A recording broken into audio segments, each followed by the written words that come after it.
Good morning. This is a special meeting to hold the budget hearing of the City Council of the Yes. City of Orange, held in the City Hall, 29 North Orange, New Jersey, Saturday, June at 9:11 a.m. We do a roll call. Councilman Easton, absent. Councilman Jackson, Here. Councilman Johnson Jr., Here. Councilman Thomas Johnson, absent. Councilwoman, Councilwoman Wooten here. Present.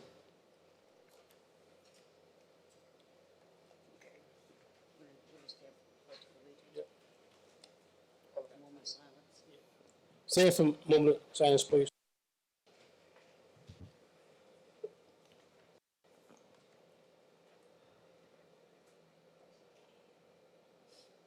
Thank you.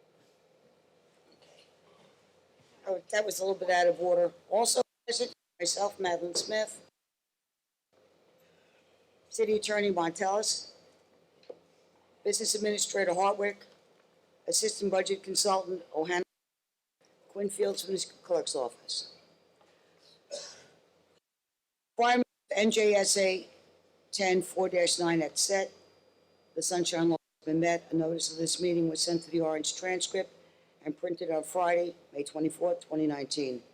And also on the Star Ledger, printed on Tuesday, May 29, 2019. Posted on the bulletin board in City Hall and filed in the office of the City Clerk.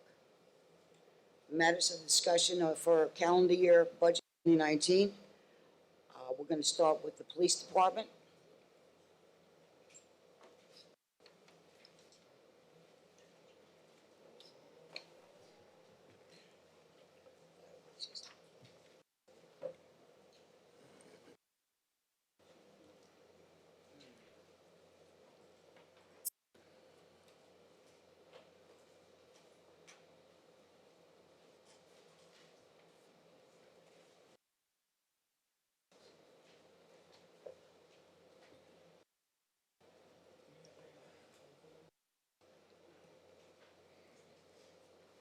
Hey, Director, before you guys start, you guys have handouts for us at all? We did have handouts, but we're making some changes, so Vicky will email you new handouts with changes, if that's okay? Well, whatever you have, just so we can kind of like follow along with you, or is it a PowerPoint? Well, just give me whatever you have, just so we can try to follow along with you best we can, and then you can give us the amended copies. Thanks.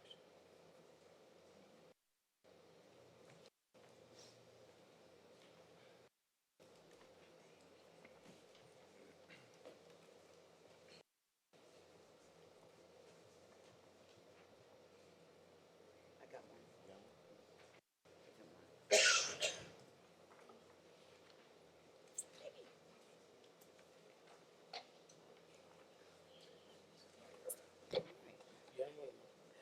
one.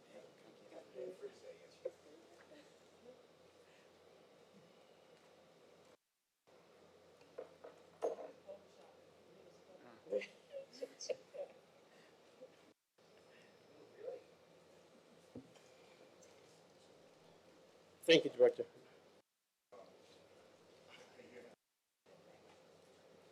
I can hear you.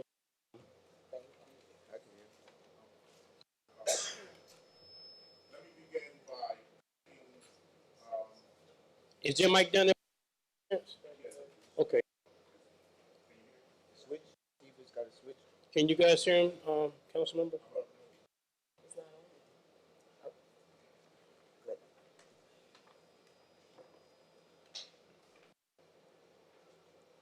Good.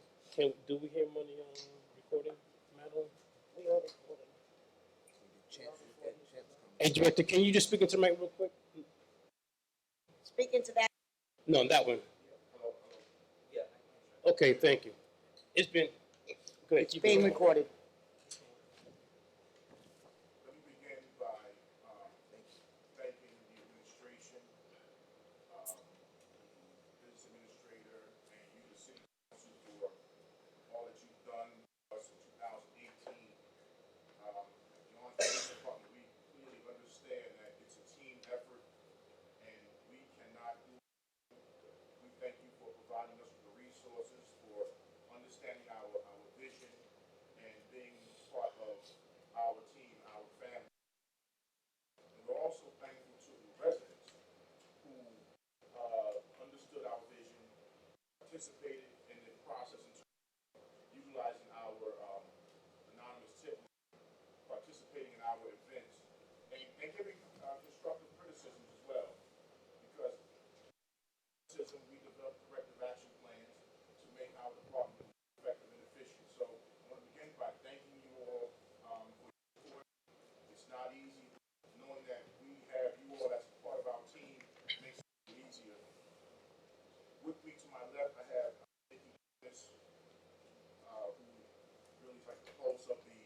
Council President, point of order.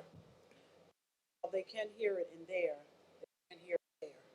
So I don't know if it's, everybody that's speaking has to come up to this mic because it's not being heard there. You mind just stepping up to your mind and going forward, whoever speaks, just speaking to the podium? Thank you.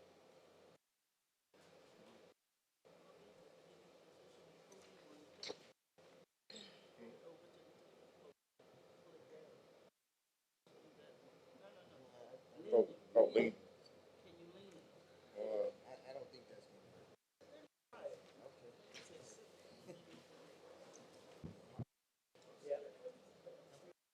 Good to me, as long as it works. Can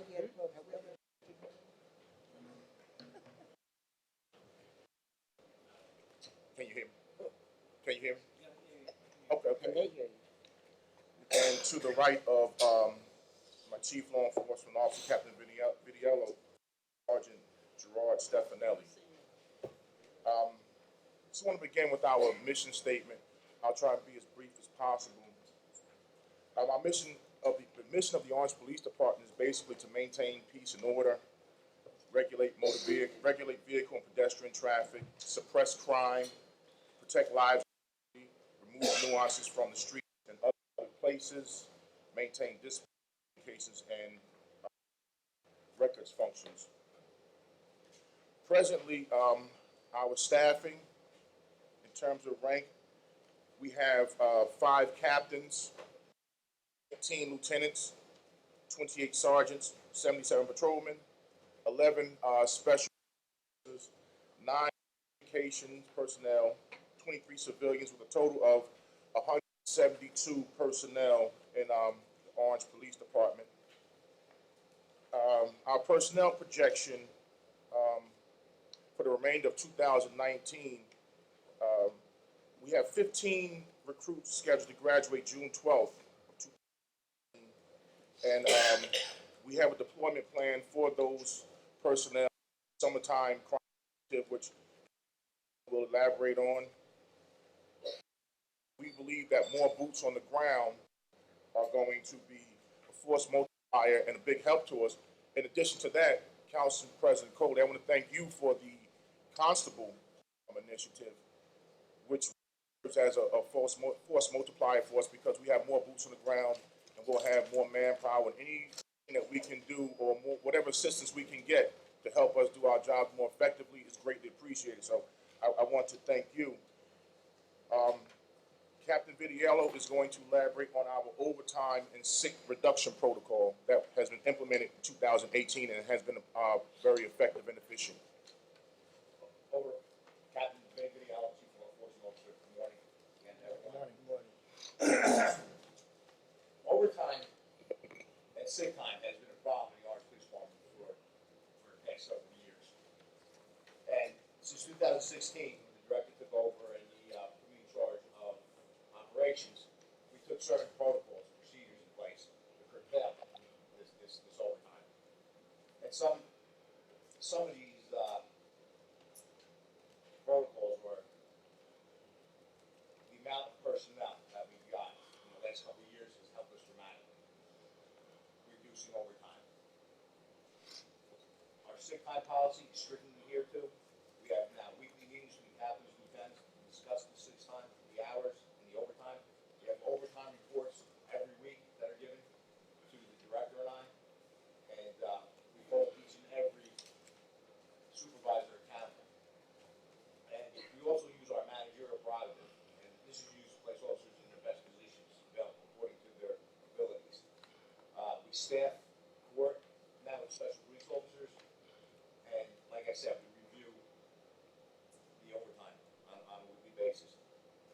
In 2016, when the director took over, the overtime was $2 million and change. Last year, it was 1.5. This year, it'll be well under $1 million. So our protocols have been working. Now, in addition to that, there's a huge correlation between boots on the ground and reduction in crime. In 2016, we had 94 sworn police personnel. 94. In 2019, we had 125. administration and the council allowing us to hire more personnel, put more boots on the ground, we dropped violent crime in 3 years, 32%, and nonviolent crime, 7%. Captain Vitiello, you said in 94 or 24? What year? 2016. 2016. Sorry. Okay. So there's a direct correlation between the amount of personnel you have on the street and reduction in crime. Now, I just want to piggyback on what the director said about the constable. We appreciate you guys passing that. We're for the constable program and for the specials. Like you said, it's a force multiplier, and it's very cost effective because you're paying them $30 an hour and no benefits, but they have full police powers. And whenever you have more boots on the ground, you're definitely going to have a reduction in crime, as we have. So moving forward, I see things getting even better in the city. Now, when the recruits are coming out of the academy, it allows us to do even more things. Like I spoke at the council meeting about our crime initiatives. We implemented our crime initiatives at the beginning of May, and we continue doing these throughout the summer. And in addition, we're gonna bring back walking posts, and we're gonna have bicycles out there in our parks, in our hotspots, Main Street, in certain areas. And basically, anything else you want to add to that, Fred?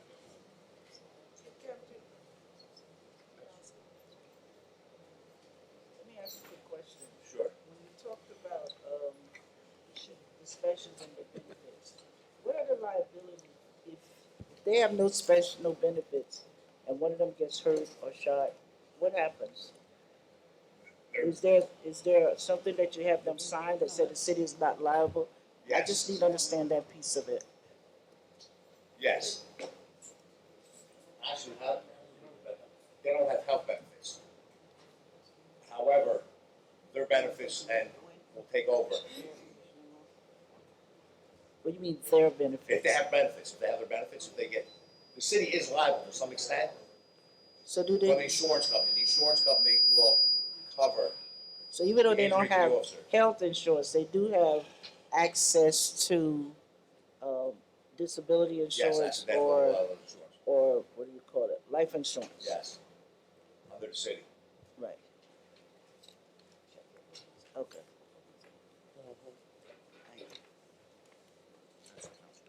Thank you. Good, good. Can I ask another question? Sure. Just so I'm clear. And you talked about the ordinance that we passed, giving you more access to the what do you call those guys? Constables? Yeah.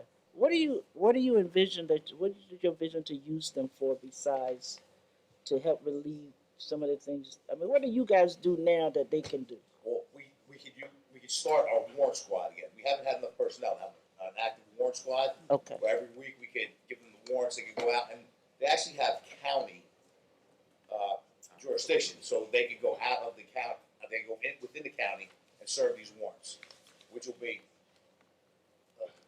So they also do the warrants when it comes to housing violations, Housing also violations. everything yes, that you don't do today. exactly. It would be a great addition to the police department. Okay. All right. Thank you. Council President, Yes, Councilwoman Williams. I'm sorry. Vitiello, can you give me other municipalities that use the legislation that we put forth for the constables? Do you know other municipalities that do the same thing? Or Council President, do you? At this point in time, we're going to be the first. We are going to be blazing some trails that has not been treaded before, and I guarantee you, within 3 years, if not sooner, you're going to have other municipalities come here, knocking our doors down, trying to get the information on how we got this program, to be so successful. And we're the first in New Jersey or the first in the U.S.? No. Actually, Oh, go you're ahead. not the first in New Jersey. You're the first that's going to do this as robustly as we've written the ordinance. Okay. But you have a number of municipalities and counties that use constables currently. Can you just, can you give me? Somerset uses constables through their county department.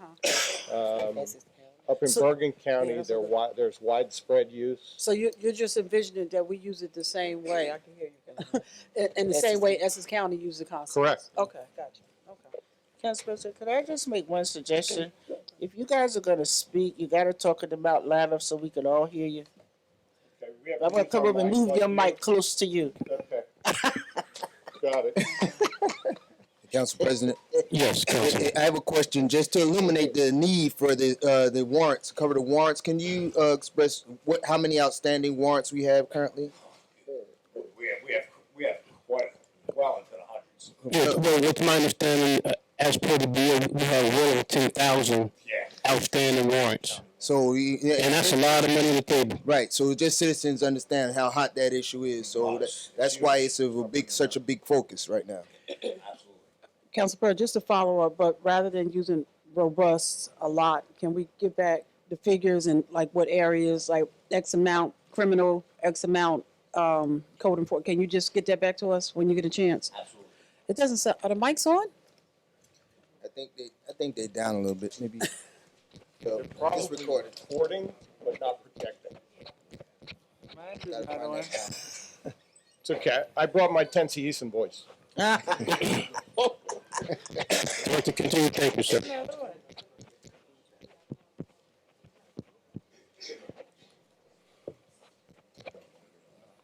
Donna, flip the button off and flip it on again. Testing, testing, testing, testing, testing, testing, testing, testing, testing. Now you can have Testing. that.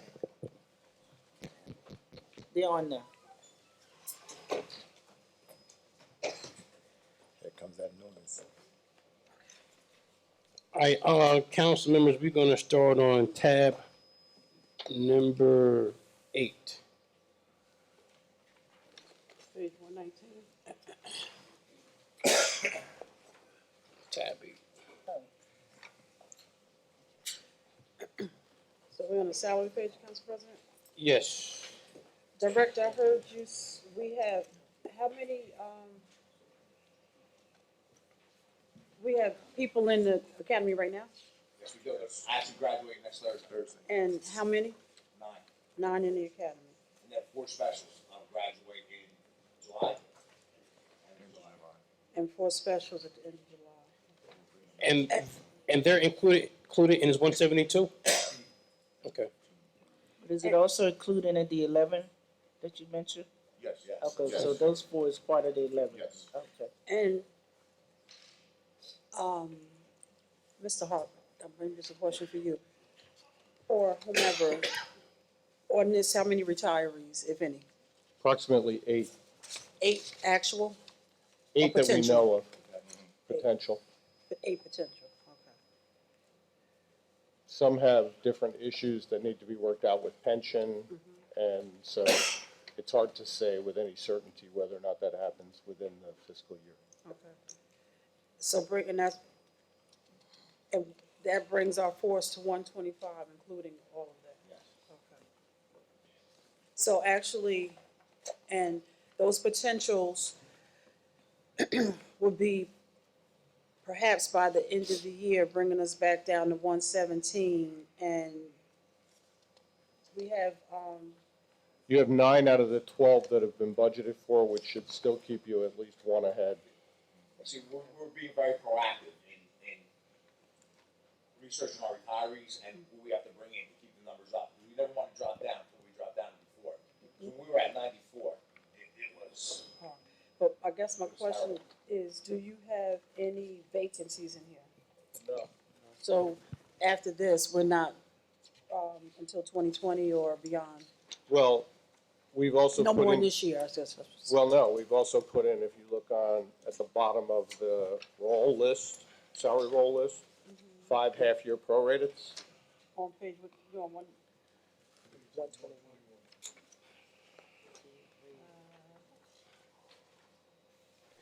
Five, but those are, wait, Those would be 5 additional that we're accounting for in a mid-year class. okay, so you are, okay, got you. Thank And I you. would probably, just so we're clear, since the 12 is actually dropping to 9, Those 3 will shift over to the 5 column and become 8. Got you. Okay. Any other questions? We're gonna, keep this moving. Any questions on, page 120? I do, I'm sorry, going back to salary. Page 119? Okay.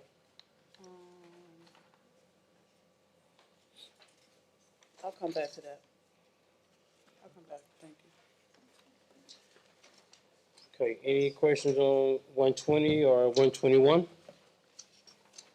If I may, Council President. Yes, sir. I just needed just a clarification on 119 at the top. Next to the number of total requested, there's 13 million, et cetera. What is that $15 million number in italics there? 15,779,911. What is that number?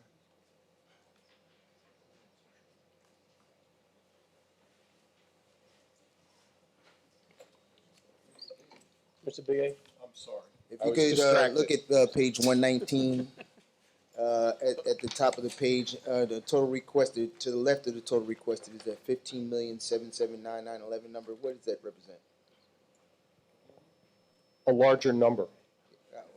I appreciate the clarification, but notwithstanding the mathematic identification, why is that different than the other numbers in its area?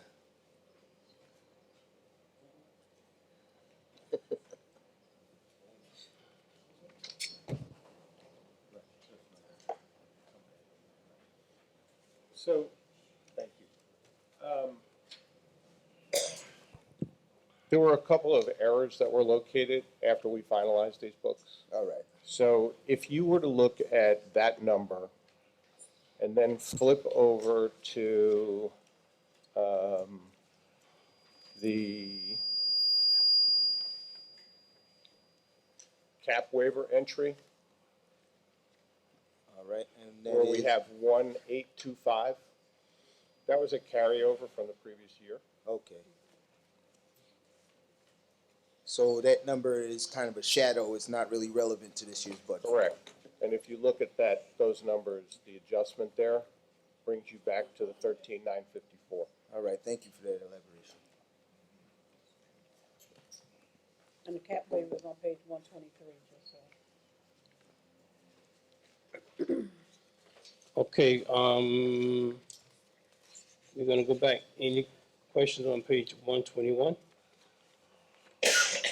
122? 123? And Mr. Hardwick or Mr. Matt, whoever, because we don't have the column spread, this represents the longevity and raises for this year?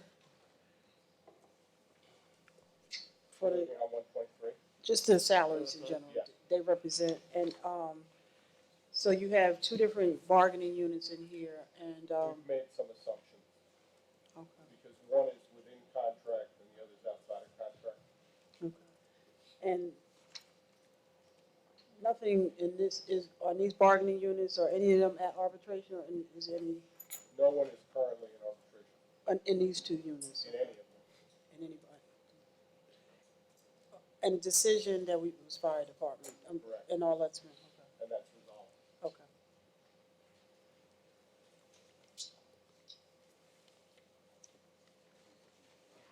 Thank you, Council President. Yep.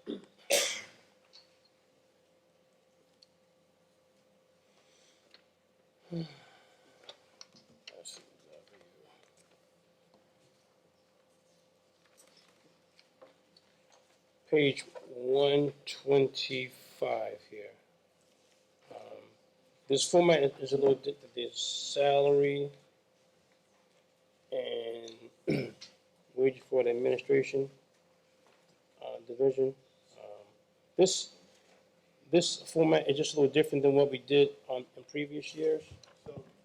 Just so you know, the reason you have a different format is because we've mandated that all the departments use Edmunds budget module. It's part of efficiency streamlining. There's no reason to have in use 3 separate formats for the budget. So it will take some getting used to, but if you have any questions, just let us know. Council members, any questions on 125, All right, so, 126, and 127? so this year in overtime, we're requesting 1.2. Correct, Last year, Yes. we spent 1.5. correct.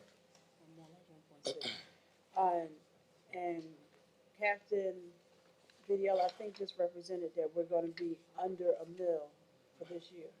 Do we know We're what? hoping. Listen, we're doing everything in our power to keep it that way. We're hoping that with our new protocols in place, that it'll keep us there. Do we have a spending year to date? We can give it to you. They're well within the 1.2. Yeah, we're not. Like, not even, Half that, not even half that. you're not even at half. All right, Kim, And the reason that you see the difference between last year and this year is because the protocols were not put in place until after the first quarter of 2018. Right. and Mr. Mapp, is that something that Noel can go downstairs and get now? Yes. Okay. Thank you.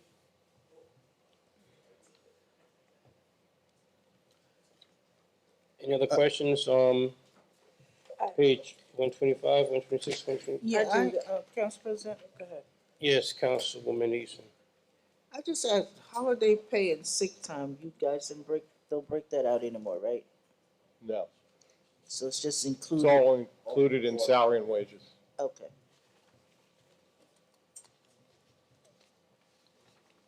You finished, Councilwoman? Council President, Mm-hmm. through you to the director. Director, under the education statement, does that include the FDU program? Yes, it includes FDU, and I think that we have about 5 graduates, so far. Last year, what I asked about the FDU is that, it could, be shared or, have more information for the whole, city. Yes, And I actually seen a great write-up for the city of East Orange on the FDU program. So if we can get that information, that it can be shared, because and I'm not sure, but it seems like this is a program that they specialize with municipalities based on the reading that I read with the, city of East Orange. well, they were out of East Orange for a while. Okay. Joe Devine, I actually helped him get back in East Orange. We sent notice over to City Hall, and we really want the educators, the municipal employees. We even have some regular citizens that actually come. And we're trying to encourage everyone to take advantage of this opportunity, because you get credit for your life experiences. And that's why we gotta know about it. That's why we gotta know about it. So if Yeah, you could yeah. just send something that, and I'll, Madam Clerk, if you mind me having Quinn stay on top of him, something that we can put on both, website for the employees to know about. Because I guess those who know, and those who don't. Well, I think maybe we can find a more effective way, because we send something in writing, but maybe if you can get it on the website or something like that, and announce it during the council meetings or whatever. Right, exactly. Thank you. Council President, Yes, Councilman Jackson. I just looking for a clarification. I see an entry on page 125 that refers to a clothing allowance, and then on 126 there is uniforms, clothing. Are those related, or how does So- those? Yes. The unions have different agreements. Okay. One of them gets a clothing allowance, and the other one, actually, we pay for it. All right. Thank you. We're trying to bring those into alignment. It's worth the effort. Any other questions, council members? I just one more, and this Yes, is, sir. it'll expand, I guess, to a general question. On page 127 at the top, it says, OPD XX do not use. What is that for? And that's a specific question, but generally, about items on the budget where there are no entries, do we need to continue those, like OPD body repairs? So those are all zeros? accounts that, we're gonna characterize as legacy accounts, Okay, that either we're no longer using, but they've appeared on previous budgets, so you might have questions by looking at previous budgets and comparing them. all right. So we've either moved the money to a different place or we no longer have the need for those funds. All right, can we anticipate removing those items maybe and just shortening the list? Probably won't need to carry them beyond this year's budget. Thank you. Council President, Yes, Councilwoman Williams. through you to Mr. Hartwick. And Mr. Hartwick, under communications, one of the things. Same that- page, 127? Communications is actually on page 127. Okay. And this may come more under your budget, but, I think the program is Nixle and those programs, where are we at with that? And, in terms of just the community blast and whether it's fire, police? So the current service provider is Swift Reach, and we're in the process of evaluating RFPs. And Swift Reach. Breach, and that's the one where if people something, they'll get the text about motor accidents or whatever? Yeah, it's not quite as robust as Nixle. Okay. But we're on. And Nixle has appears to have a better Reach. starting database Okay. because they use all landlines plus all 911 lines. And let me, and I'll keep staying on this, and let me give you an example. Yesterday, I think there were approximately about 5 roads that were closed in the city of Orange yesterday. No notification, and then, perhaps was it Thursday morning at High and Main? The car crash. We had- Thursday morning was the automobile crash at High and Main. And as far as the 5 roads, there was notification. We provided notification on the website, and we provided notification directly to all of the occupants of those neighborhoods, because those 5 streets are part of the paving program.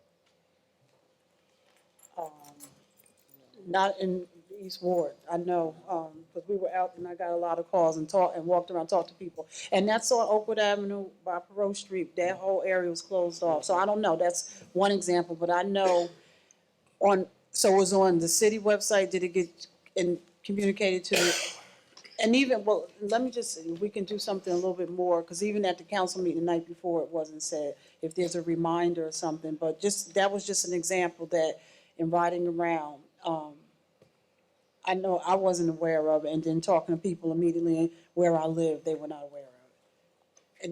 And then the situation on, I believe that was Thursday morning. One more Council question for President. Cliff. If I may, thank you. Councilman Jackson. On page 127 and 128, this is another specific and general question. I see entries for professional services and contractual services. Could you explain what those are for? Professional services at the bottom of 127 and at the top of 128, contractual services. Oftentimes, within the professional service line, we will engage people to do specific trainings, mostly for leadership and management issues. The contractual services is mostly maintenance contracts for equipment. It includes the radios, the antennas, things of that nature. Thank you for that. Council President? Yes, Councilwoman Eason. I want to go back to uniforms and clothing alliance. Where are the crossing guards in there? Are they included? They're actually included in the Amoeba contract, which is, that allocation is in DPW.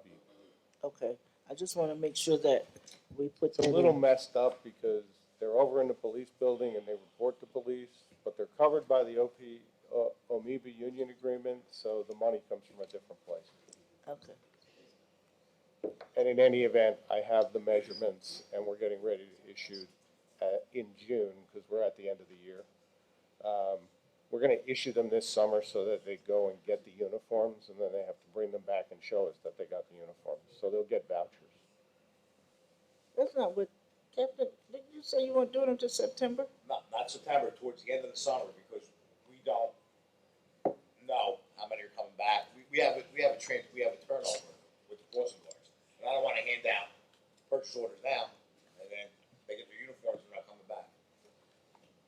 So As by, long as they're uniform by the beginning of the year, I would say that's quite sufficient.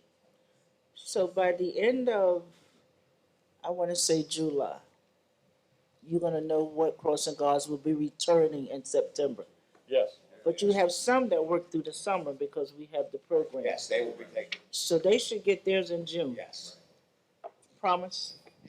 Okay. So for the ones that come back, then, Yes. Councilwoman Easton, that was a pinky promise, I believe. well, we're gonna do that later. I'll just keep my word. It's recorded, remember. So when those that are coming back in September will have theirs Yes, no later than the middle of August. correct. But you don't require that when they leave, you get them back? So who does the checkoff list when they leave? To make sure that everything comes back? That's not the way the contract reads. So, once the uniforms are paid for and distributed, under the language of the collective bargaining agreement, we don't take them back. No? No. The other reason I say that, what prohibits somebody from using them for other reasons if you let them hold on to them? You can Yeah. take them back And and they raise destroy their them. right hand. It's basically the same as police uniforms and fire uniforms. You Those don't that take them back either? we don't take those back either. Sworn, Oh, wow. criminal. Council, All right, I would just want the police to know that, Captain, I'm writing notes. So I will do my follow-ups at the end of June I know you will. and the middle of August to make sure that I don't have a crossing guard standing out there in jeans and a t-shirt. No, we can't have that, you're right. Council President, Yes, Councilwoman Wooten. I see some vacancies in the, school traffic guards. Yes. So regarding, STEM Academy in South Orange, would one of these vacancies happen to be there, Mr. BA? I know we've had discussions about this.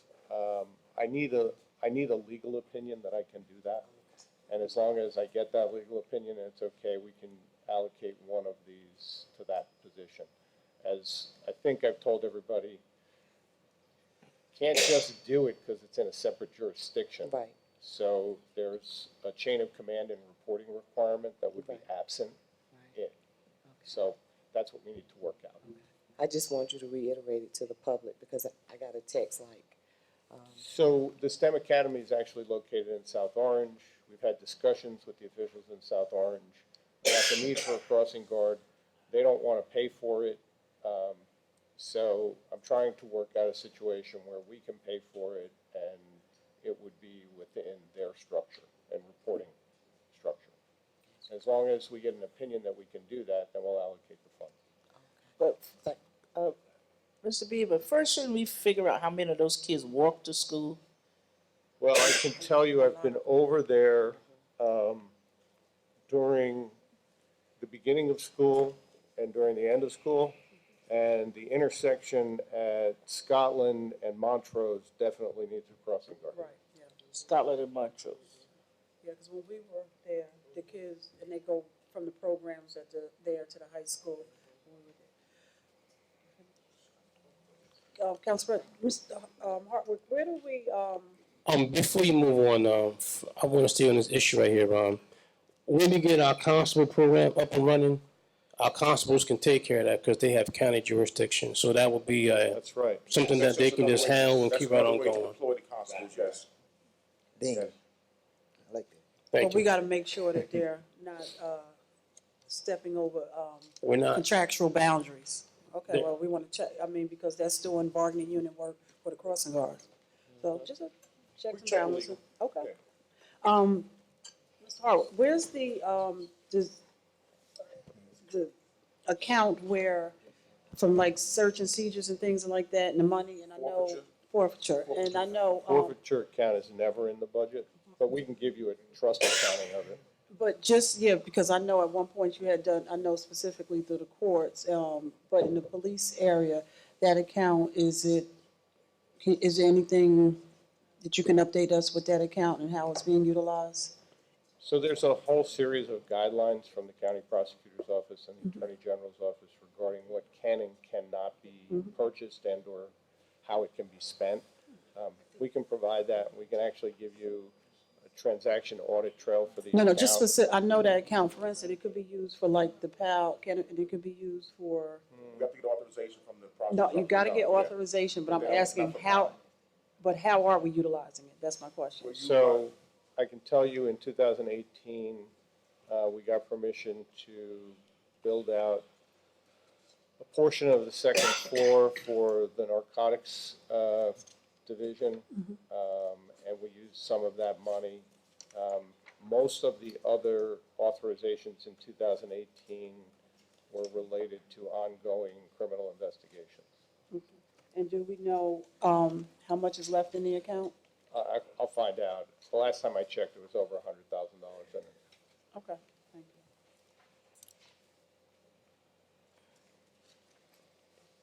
you. Any other questions on page 128?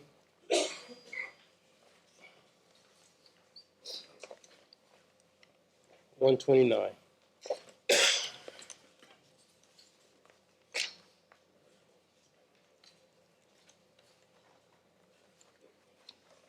$131.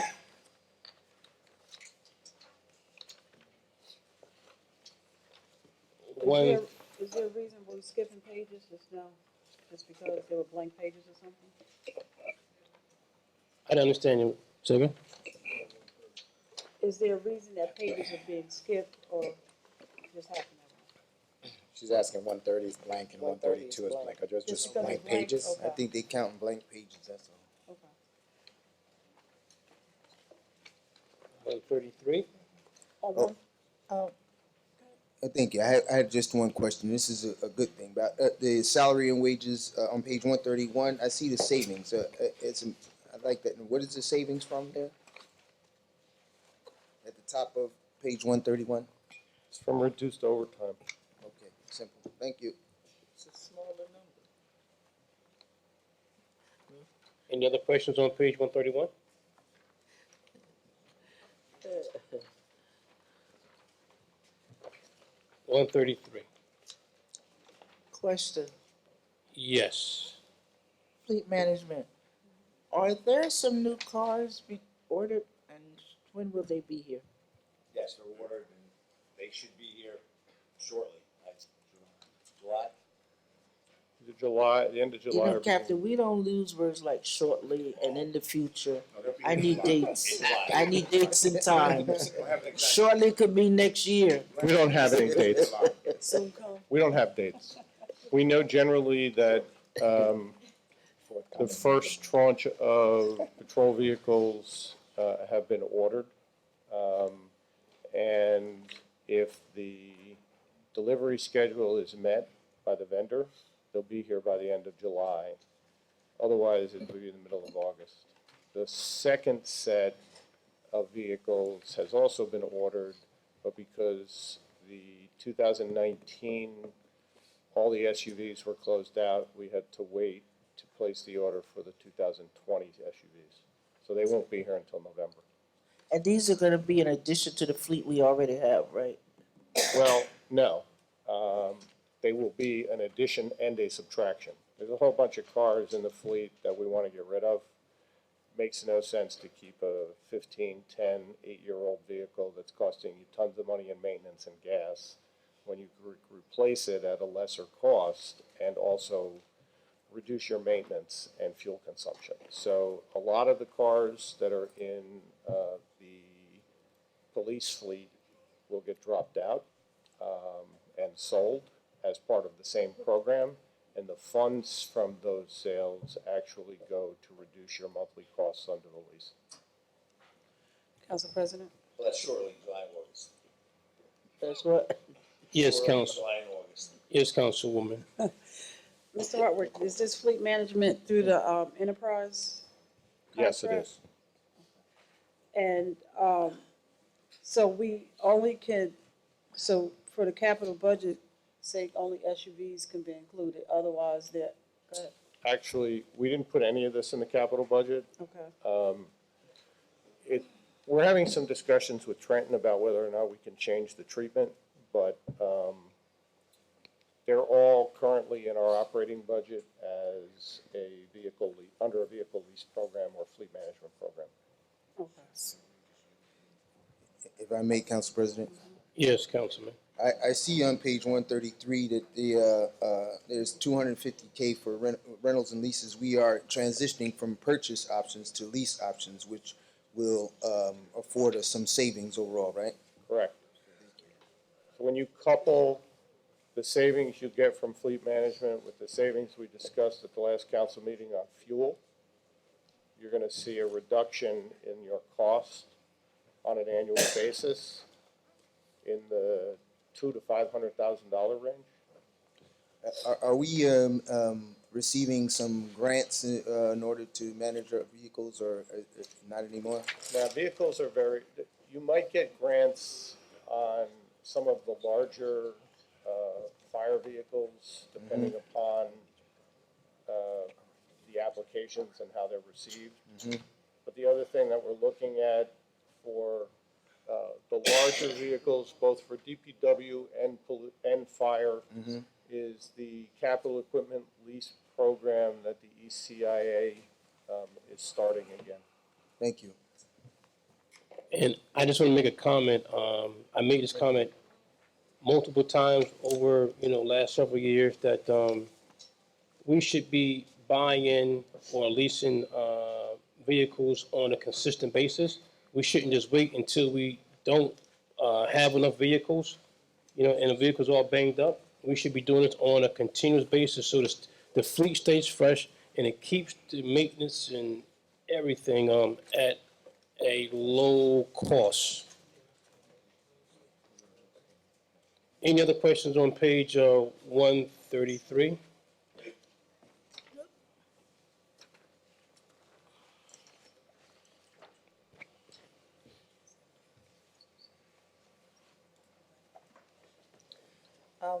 I just have an overall question for our police officers.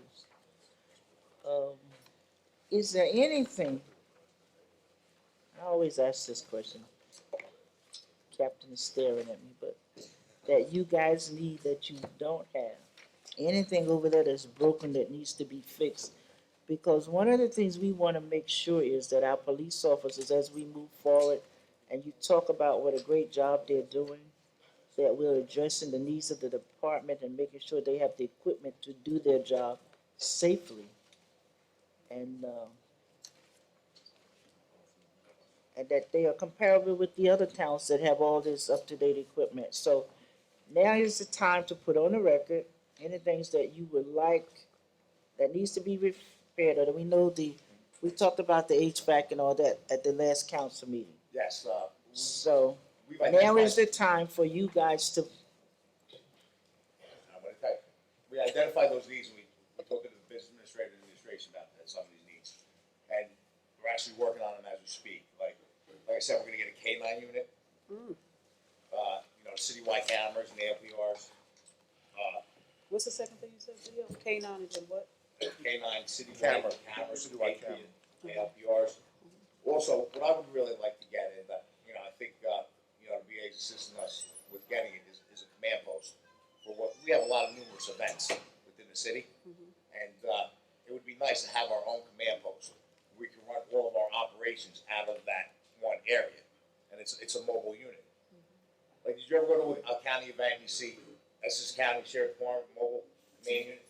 We need something like that in Orange. And East Orange has one, Bloomfield, and we're working to get one of those also. And a lot of these on our capital improvement list. And there are things that we really, especially the K-9 unit, we don't have to call the sheriff's department if we have our own. So if there are other municipalities lined up to utilize the services of the K-9 from the sheriff's department, then we have to either wait or go without. But if we had our own, it would make our process more efficient and effective. You have K-9 for drugs, we do drug raids and things of that nature. And also for the community service aspect of it. Like, the kids love seeing the dog. When we go into the schools and we speak, the dog is like the main event. Yeah, I spoke at a career day yesterday in East Orange, I spoke at a career day yesterday in East Orange, and the Department of Corrections bought their K-9 and did like a little demonstration outside for the kids, and they loved it. The other question, so we talked about the breathalyzers, which, the one that you have, Yes. you're gonna get repaired. Right. But I think the business administrator said there's a new one coming out that he wants to wait to purchase. So that I will follow up on to make sure you guys get an additional one. And the computers in the cars, are they all working? The license plate readers and those things? The ALPRs have been, fixed in the last, month or so. So they're all working? Yeah, they're working, and, we're eventually gonna get additional. Do we also have, those computers in there that they can just type in and it prints the tickets for them? So we're getting away We're from the working on e-ticket, yes. We've had meetings about e-ticket, and that's in the workings. In conjunction with the courts. Yes, we work with the courts. So the vendor says shortly? It's Shortly? up to me, I get it right now, but, you know the process. In terms of the ALPRs, we're looking at 13 stationary, which will be on the poles around town, so if a felony vehicle enters Orange, we'll know. Plus the four for the cars. You know, it's easy to say, we should do this, we should do this, we should do this. The reality is, A, if you want to put in cameras throughout the city, then you have to build a communications center where you can monitor those cameras, and you have to provide all the back office updates to all of your computer servers and all of the electrical and computer lines in the building, none of which are capable currently of handling that load. You need new servers. If you're going to put in ALPRs, and they're going to be additional to what you have, then we have to upgrade the server that we put in this year for the other ALPRs. So these are not things that we can just say, oh, let's put that in the budget and do it tomorrow. Third, with respect to e-ticketing, that's definitely going to save time and money, and we can plug into an existing system with virtually no back office improvements at all. And that will make the officers more efficient. The ALPRs come next. The cameras will come third, because we're going to have to wait until we file certain applications for federal grant funds. And then we're going to have to supplement that grant in order to build out the back office solution. And in response to the initial question, is there anything over there that's broken that needs to be fixed? The answer is yes, the building. And I say that so that you all know that I spend at least 5% of my current time trying to come up with a solution for this building, the municipal court, and the police station. And that building's not that old, but it's horrible.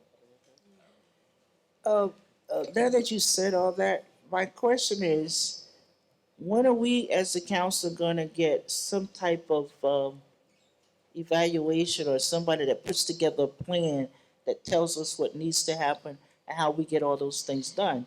I mean, because in order to do that, at some point, somebody needs to do a presentation that says, here's what's wrong with the police building we need to fix, and here's what it's gonna cost. Here's what's wrong with the city hall. City hall really needs to be torn down and rebuilt, but that's another story. So, I think by us not knowing and you throw all this stuff at us, if somebody put together a plan, and as far as the communication system, we have a habit of building for now and not for future. Yeah. So if we do build for future, as we add things on, we already have the capacity to do the things we need done. So we build this piece, and then next year something changes, and we're back to square one, spending the additional funds, which we wouldn't have had to spend if we had built for the future. So I guess I'm looking for a plan that says, here's what needs to be done in City Hall, here's what's gonna cost, here's what needs to be done in the police building, and not piecemeal it. Air conditioning, heating, whatever the building needs, and that probably needs to be torn down and rebuilt again too, even though it's new. So I'm glad But you said that all being said, we had the same problem at Campus High School. They redid the building and nothing meets and connects. One side is freezing, the other side is burning up. So that's every place, because somehow or another things don't mesh together. So I'm just saying, and maybe in the next, after we finish the budget, somebody puts together a plan, what needs to be done, so as we move forward into next year, we'll know what we're looking at. and So what need to fix. the administration has been working on this for a while. We actually have a proposal on our desk from an architectural firm to do what's called a city facilities evaluation. As far as this building goes, we have a facilities evaluation. In order to bring this building up to code, it's a $12.5 million project, which is more than the building's worth. So I guess that being said, we need an alternative. If we can't fix it, because eventually it's gonna fall down on its own. Well, I think we can get a couple more years out of it while we find the solution. But the reality is that every dollar that you put into this building and every dollar that you put into the police building is a dollar you're throwing away.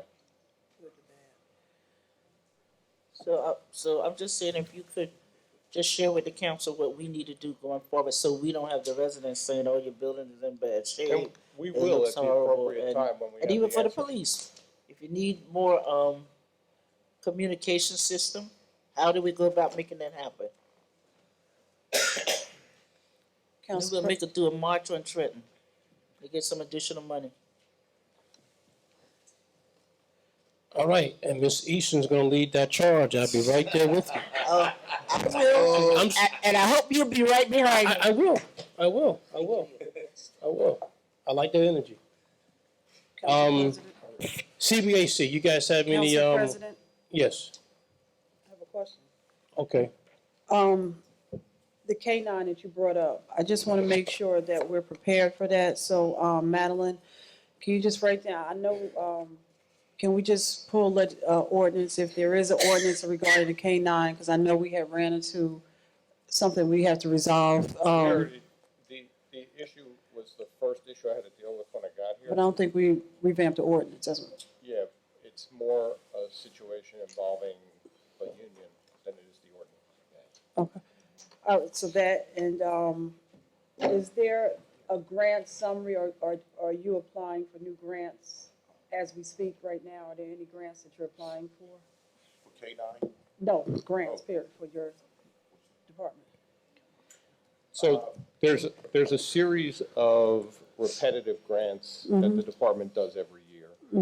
One is for bulletproof vests. It's a federal grant. We will be adding some additional grant applications as a result of as an offshoot of the AMP program, which includes grants to FEMA, or grant applications to FEMA for the cameras and communications center. And we're also, depending upon the direction we head in and the report that we give council and the direction we get from council, we'll be applying for some grants for facility improvements. And the reason I ask that is I know that, at one point, the e-ticket was a grant that had came out. And it seems, and a command post may be something that might be filed. So if we just, stand on top and looking, and if we're on lists to get grants as they come in as well. Thank you, Council President. You're quite welcome. Any other questions, council members? CBAC, you guys have any, Did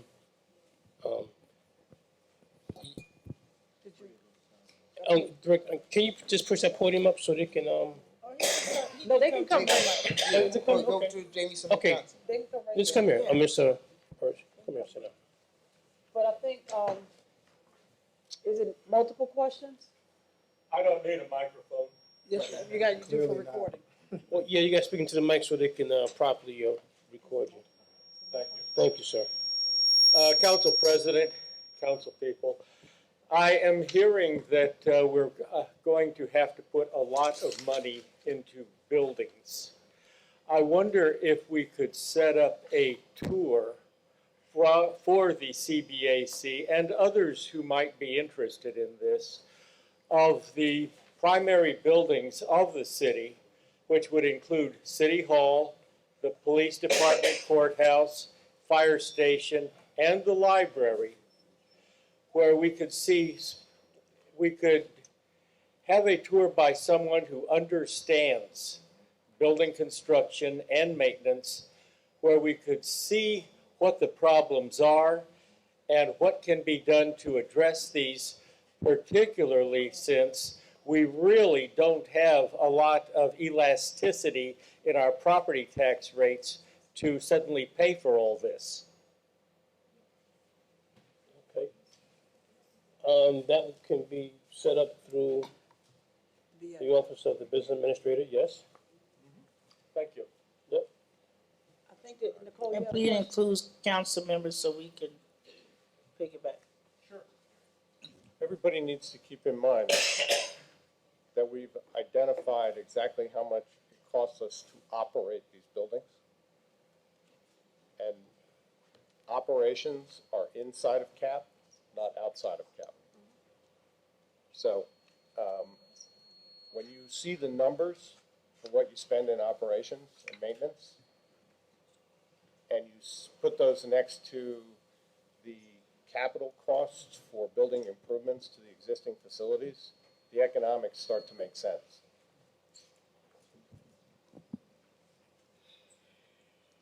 Identify yourself. Good morning, Nicole Wigfall, member of the CBAC. We did have another additional follow-up question. So with regards to asking for 20 more officers, excuse me, we were wondering what kind of a representation does that have with ratio to the citizens in Orange? And it's kind of a two-point question. Also, what's the difference between how many officers we're looking for versus other municipalities in the county who either have similar demographics or similar population numbers? And also, have the number of academy graduates coming out who would be coming to Orange and anybody who's retiring, were those numbers taken into account as well?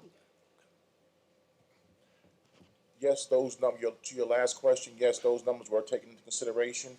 We actually look at the potential retirements before we begin planning on how many we're gonna bring out.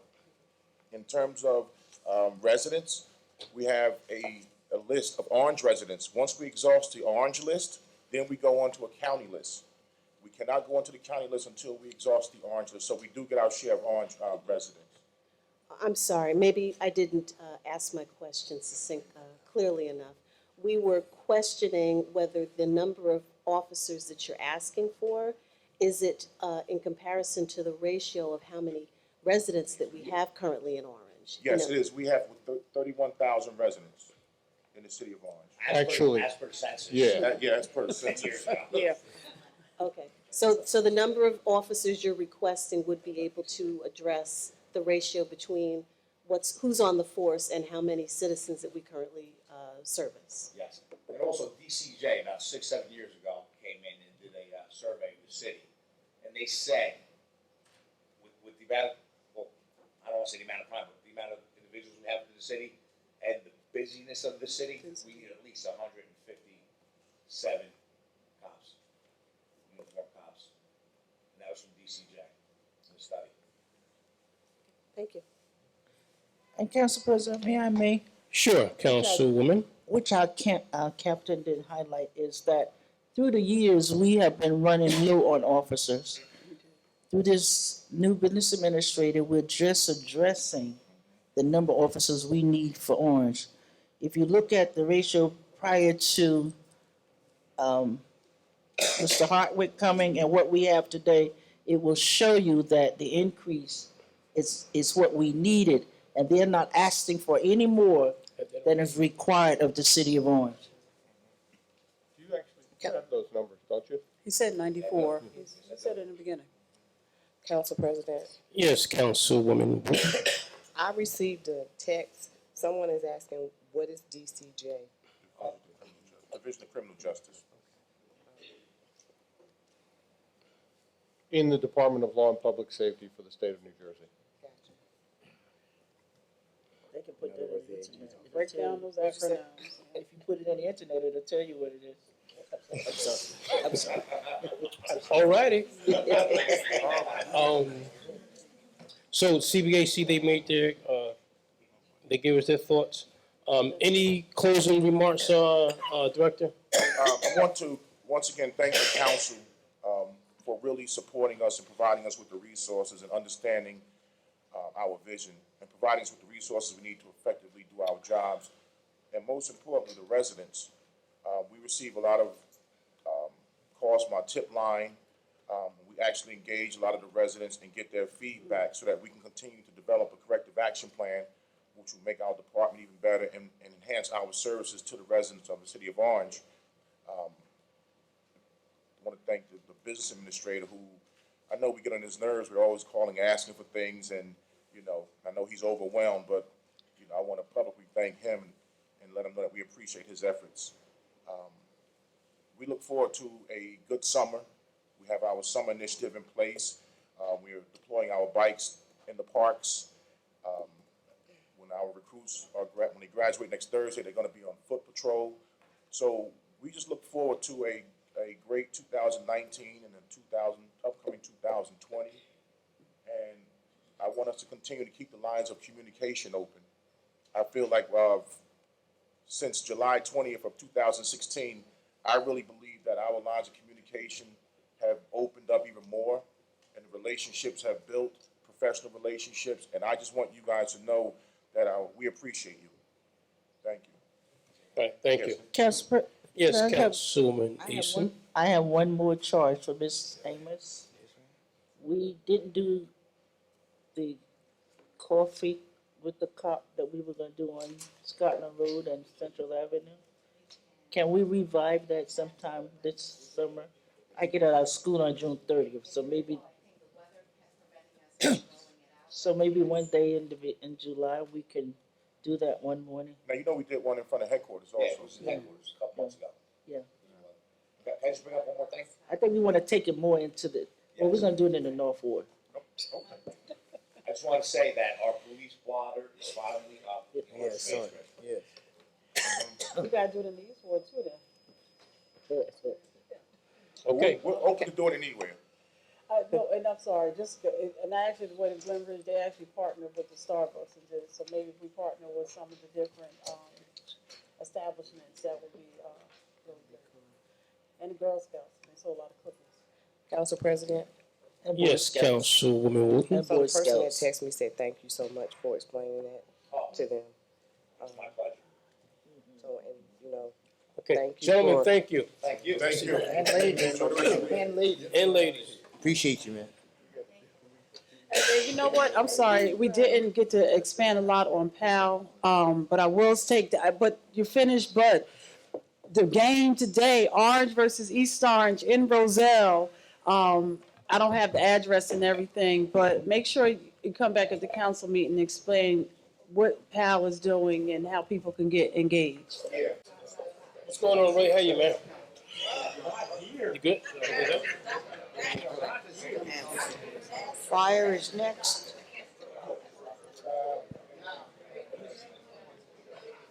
What's that?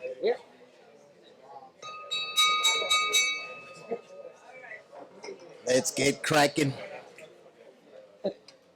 Everybody, please take your seats.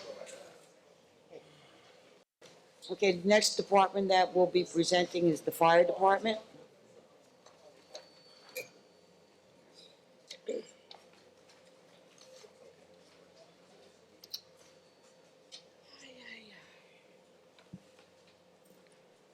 That meeting is starting at 10:20 a.m. Did you add to the record that I showed up? Yes, I'm sorry, Councilwoman Easton, showed up at 9:16 this morning. It's because Kerry gave me the wrong time. It was 9:16. No, I mean, he told me it started at 9:30. I'm only kidding.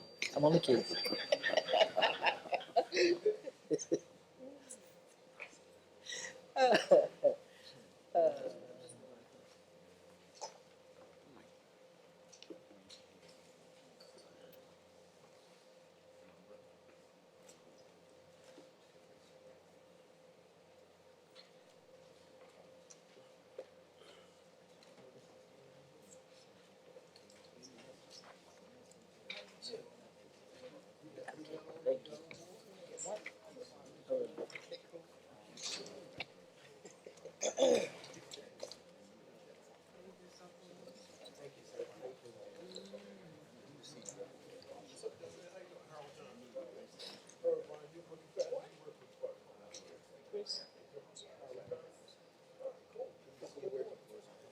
This is correct. Why did you have to disturb it? That's all we have to. I was looking. So, just by way of clarification, you have a budget account status transaction audit trail on the police. Okay, that's it. For Thank you. what? Oh, the one from the police we had? Yeah. Yeah. So if you look at that overtime number, Yes. and the salary number, it includes a couple things that hit those lines, that are actually, disputes from prior years. But they have to be charged against the salary and wage line. But the, So in other words, the but the fourth, half, yeah, the overtime, it says $500,000, right? right, and I'm telling you that that number is inflated by the payment of overtime that technically was from a previous year, but was resolved in a dispute in 2019. So the actual 2019 number is significantly less than that, It's, oh, do you know approximately how much about $77,000. So, okay. So you have four and some change now. Right. And similarly, if you look at the wage line, that includes a salary and wage settlement with 2 officers that was charged there. That in dispute or, And that salary and wage dispute is right around $300,000. It was a multi-year issue. So that number is only really 4.1. Are we ready? Waiting on them to get their presentation set up. As soon as they give us a green thumb, a thumbs up, we'll be ready.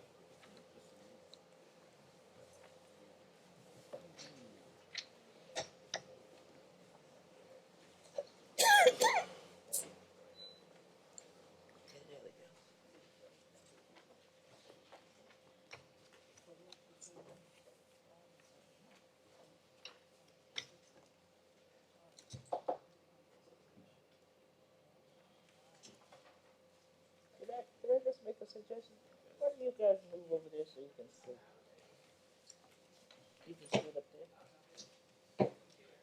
Oh, you can see from his computer? Oh, okay.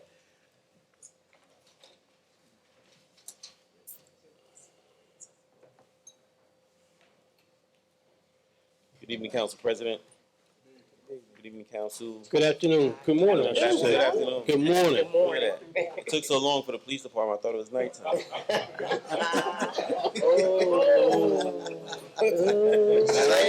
I like that. I like that. Uh-huh. Kid's tough. They throw shots out. They throw shots out through fireballs. Don't be surprised you have a ticket on your car when you go outside. You're going right to the BA's office. What time are you then? Afternoon humor. Thank you for seeing us today. Today I'm presenting the 2019 budget for the City of Orange Township Fire Department. First and foremost, I would like to introduce my partner. Those who will be presenting with me. To my left, Deputy Chief Al Spearman, who's the Administrative Deputy. To my right, Deputy Chief Matthew Sergio Jr. He's the training officer. Unfortunately, Captain Padilla will not be with us today. He felt ill, so we will be supplementing his report, splitting amongst the both of us, the three of us, to mention to you today. First and foremost, I'd like to thank this body, this governing body, this mayor, and this business administrator for always being diligent and supporting the needs of the Orange Fire Department. Since I've been here for 4.5 years, we've been through some major changes that actually help protect these citizens even more than before.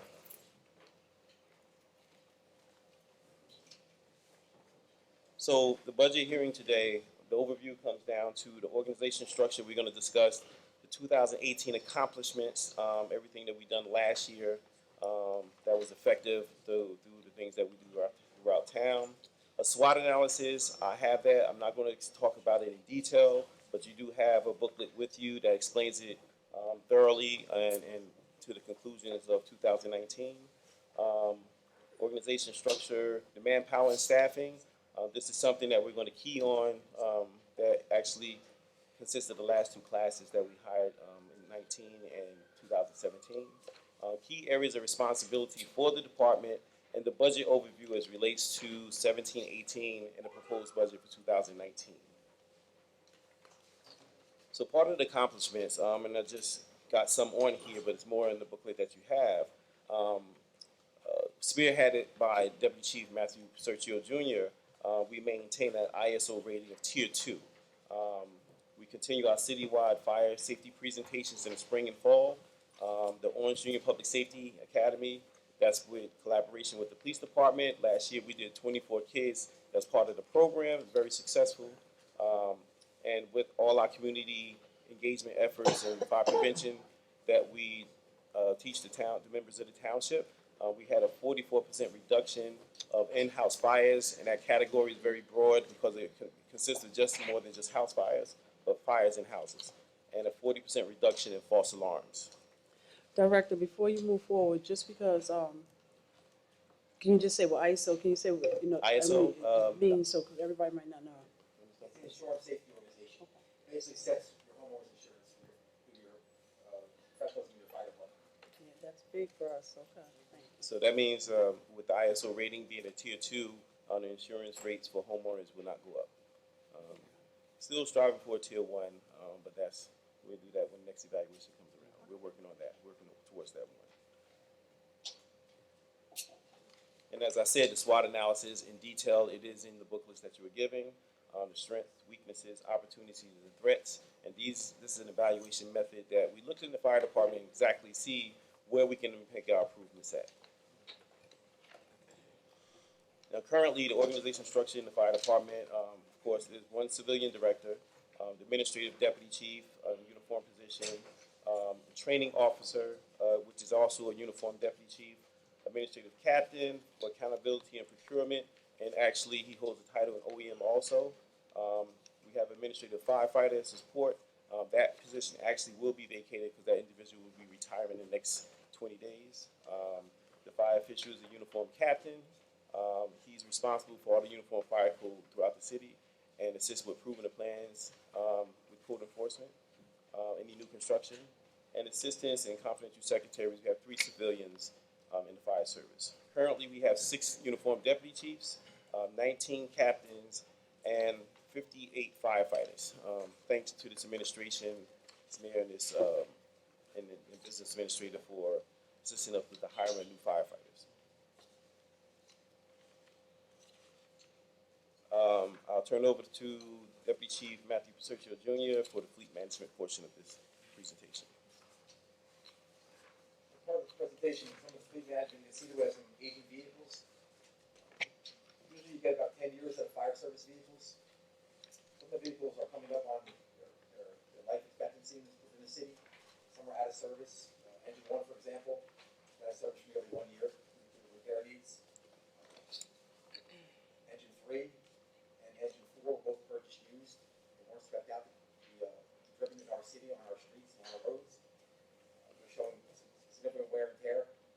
Engine 3 was actually struck by a falling tree on Margaret Terrace. It's still in service, even though it was really damaged by the large tree. Some of the staff vehicles are coming up on life expectancy, end of life. So it's just something to look into. As Barbara mentioned earlier, about possibly with the police department release programs. Something we've been looking into with some more fire apparatus and also some police options. But again, some of the fire apparatus is coming up on this life expectancy in the city. And just, that you want us to pay attention to the ones in red? Perfectly, yes. Okay.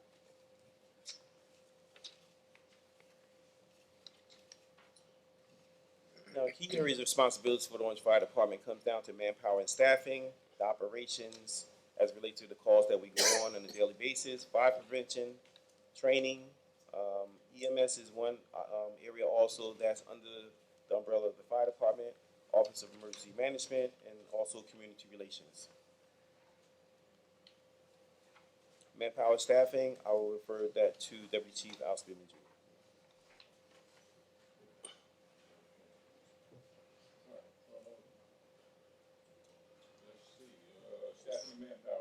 Bring the mic towards him.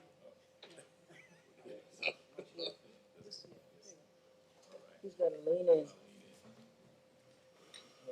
Good morning. Good morning. Okay.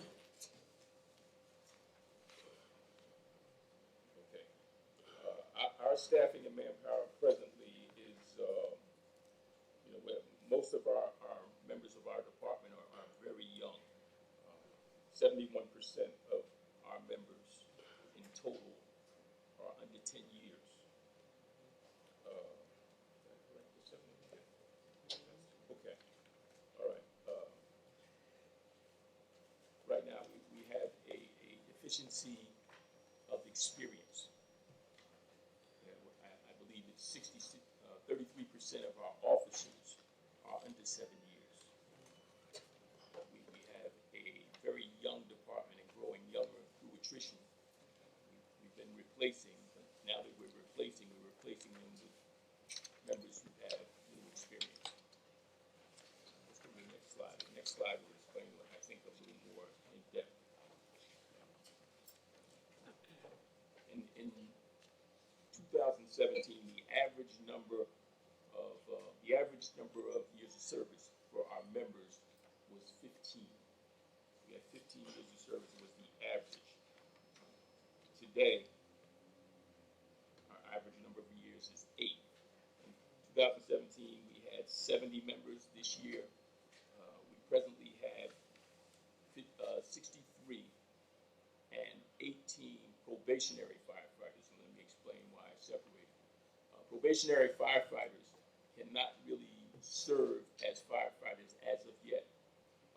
When they complete the academy, what they've done is they've gone to school, and in school they're taught theory and they're in controlled environments. So they're not really prepared to go into hostile environments the way firefighters would once they're experienced. So as of right now, our training officer, Deputy Chief Sergio, is in the process of his 60-day training and evaluation program where he will prepare them to be more effective in their roles.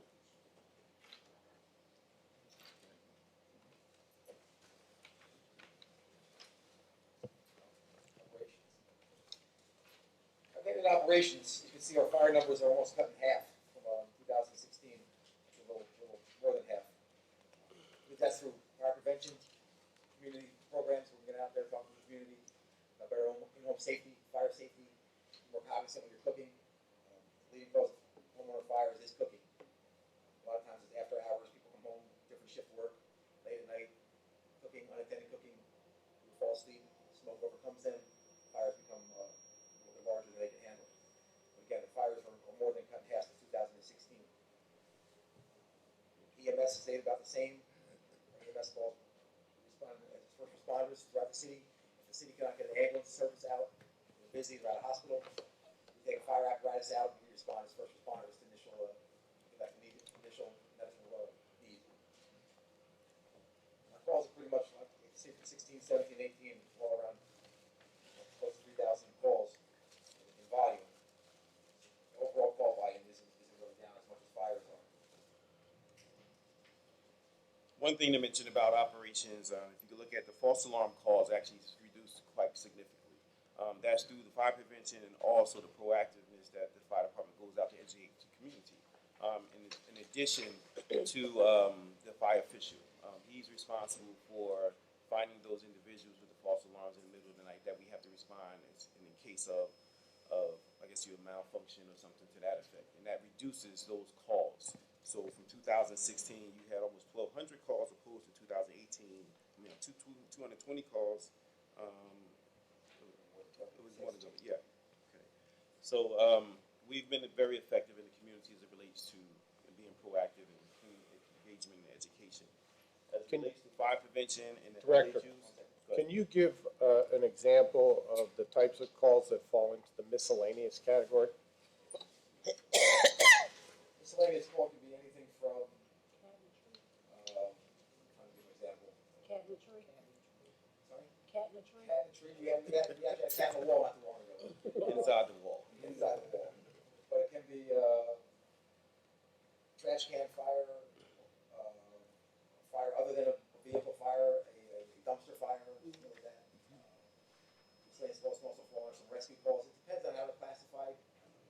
one thing along the training, we have a lot of young captains, they can be coding in these calls incorrectly. I have to go through the system and make sure the codes are called, the drop-down box, are being coded incorrectly. I have to go through all this and make sure they're coded correctly. So you are getting credit with NIFRS, our National Fire Incident Reporting System. And our calls are being coded correctly. We're getting credit for the right amount of calls. Because that's important when we apply for grants, that our calls are accurate.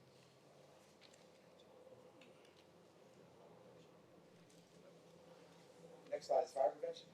I'm sorry, before you go to the, go back to that slide. Please, I show that the vehicle fires are up, brush fire, and that's with all the rain, brush fire, and MVA's, motor vehicles are up. And then, also the mutual aid is going up, so we're receiving, It's going down. It's going down.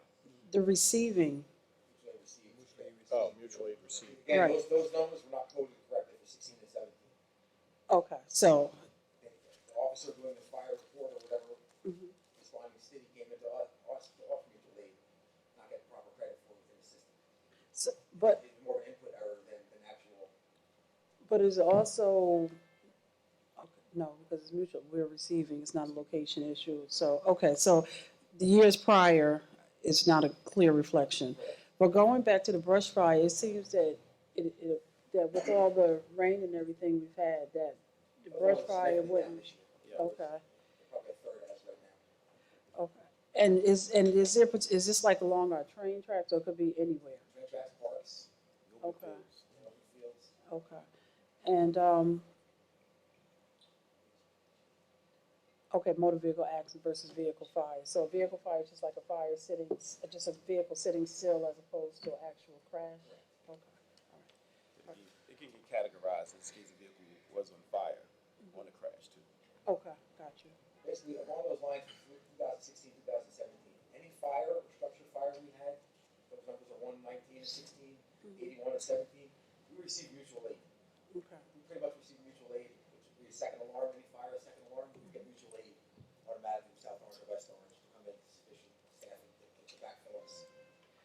And it really comes down to staffing because whoever is the tour commander, I mean, even in some towns, it may just be a regular first alarm, but because of staffing levels, the second alarm would be suffice just make sure you have enough manpower in the scene. So that number will definitely change from us hiring the last class that we did have, because now we have sufficient manpower on each individual tour. and our first responder, even though it's dropping, I just, one EMS in-house, that's all.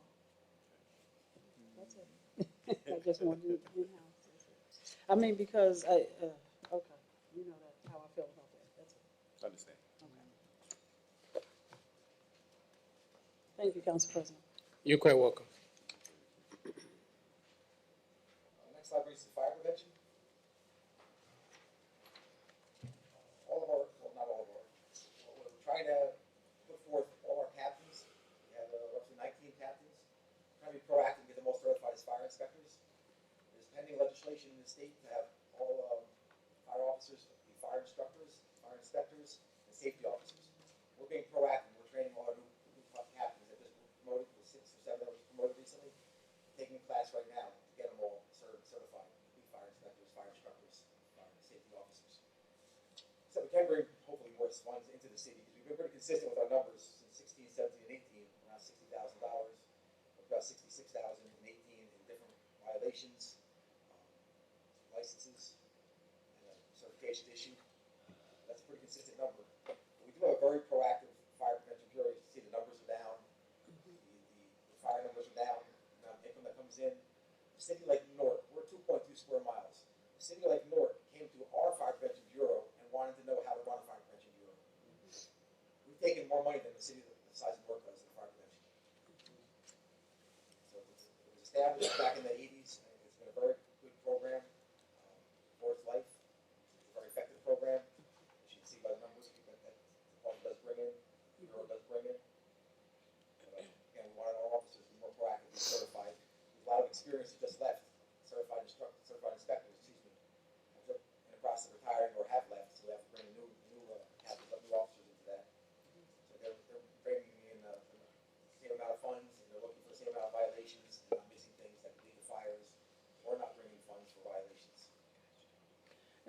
Council President, just out of curiosity, even though they're retired, they can still do the inspection because they, They can be hired, the state will offer them a part-time position usually, they hire per diem or part-time. okay, thank you. I just have a question, Council President. Yes, Councilman Jackson. Could you tell me what LHU and NLHU describe? Life hazard use, like a, senior citizen, assisted building, assisted living, Mm-hmm. White House nursing home. Mhm. I'm sorry, what's the other one? NLHU.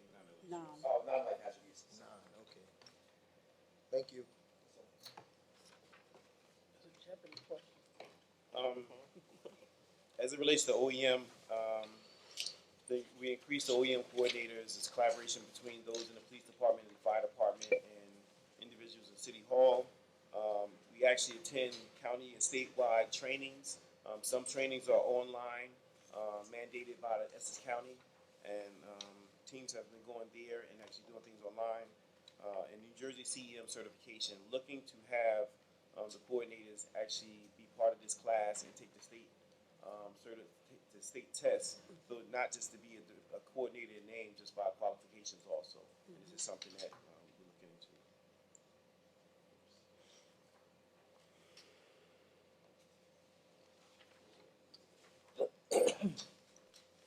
Can you talk a little bit about, I know you, what, the community relations? Yes. Okay.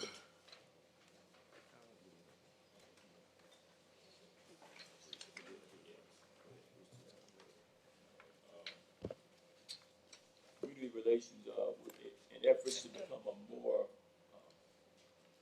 community-based fire department. We've been doing a lot of things. We've changed the way that we've done things in the past. Some of the things that we're doing that we haven't done before are we've implemented a emergency service initiative where we visit senior citizens who aren't in housing where they're monitored.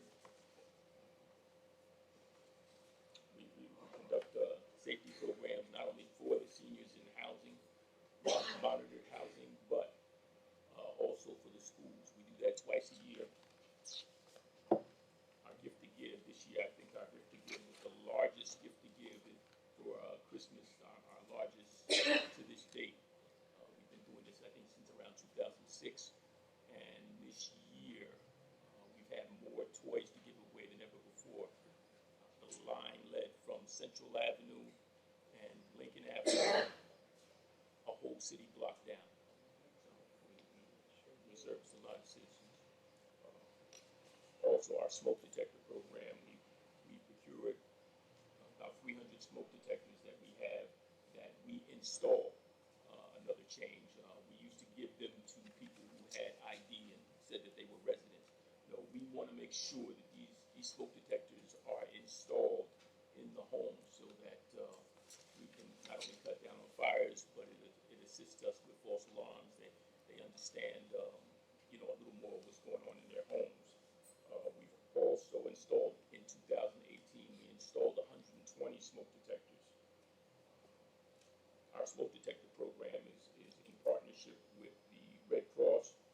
Our Gift to Give program was in partnership with the United States Marines, and our Save Our Heart, Save a Life program that was in partnership with the East Orange General Hospital. This is, we're in our third year as of right now. We do collaborations with OPD as far as our Junior Public Safety Academy. Junior Public Safety Academy, I gauge its success by the amount of students and parents that come back and visit us. We probably average 1 or 2 parents and students per month that come back just to say hi. So it really seems to be successful. Real quick, as far as the smoke detectors we're installing, the new 10-year sealed batteries not to be replaced, the 10-year life batteries, smoke detectors. So when you change the clock, change the battery, you don't have to do these smoke detectors, they're good for 10 years. Okay. The council president, Yes, well, Councilman our Johnson. illustrious top brass in the fire departments is on this subject. I noticed on page 3, you guys omitted the West Ward.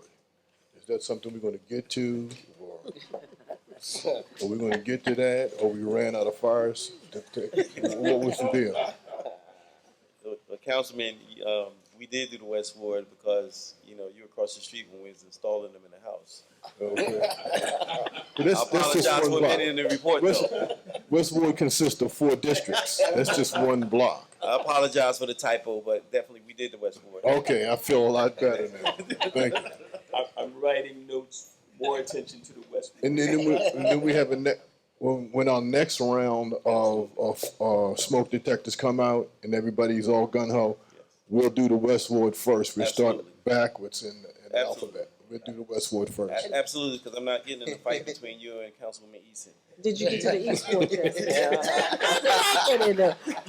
And did you get to the East Ward yet? Did you tell you omitted the West Ward on purpose? Did you hear me, Director? Did you get over to the East Ward yet, sir? Yes. We actually, we installed 120 smoke detectors, what's Saturday, was it 18? No, just recently. And actually we had task force all around the city. And we had the new firefighters actually in different areas, putting them all over the city. So in one day, we did 120 smoke detectors. This year. Name a street in the East Ward you did. This year. I got it marked. I wasn't part of that team. Thank you, sir. Council President, Yes, Councilwoman Wooten. through you to the director, do you ever foresee getting carbon monoxide detectors in the future? Yes, and we have actually applied, Chief Searcher actually applied for some grants that we can probably get those. The unfortunate part, if we purchase them through the budget, I think they run about $60 a piece. We did apply for some. Unfortunately, we weren't able to get them. I think because of the demand of them throughout the state and probably northeast part of the country, we just fell short on getting them. So we're trying to find ways to actually get these smoke detectors, the combination ones actually. So the 10-year lithium, they have a combination smoke and carbon monoxide that you don't have to change the battery for 10 years. And actually several residents have been asking us for them. The unfortunate part, they're not given by DCA or the Red Cross. They just give the 10-year lithium just to smoke detectors. So it's something definitely we're going to try to strive to work towards getting. And just out of, I'm sure, but when we inspect our new buildings that are coming online, do they have to have the combo and do they have to have the 10-year battery? Okay, so that's a check off on that. Okay. So we just need to make sure when we're doing those approvals, we include that in the comments. That, because one thing, the planning board, we need to start getting that report. You know how you do the sheet? Yeah. What's required when you go out and say protection, you know how we do that during the application process? I think you guys have been sending the information. I think that's one thing you need to include on the bottom, that we insist they get the combination.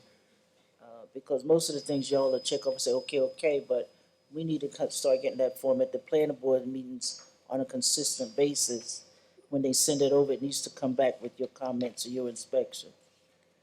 And then one other quick question, Council President. Yes, Councilwoman. Do you all do wellness checks on elderly residents? Is that something that you would do? Yes, we do. We get several calls about wellness checks. Usually, one of the younger members of the family will say that they haven't heard from them in a while. So, yes, we do wellness checks. And it starts from the police department because we get the call from them also. So if I called to ask for a wellness check on one of my residents, who would I call first, you or the police?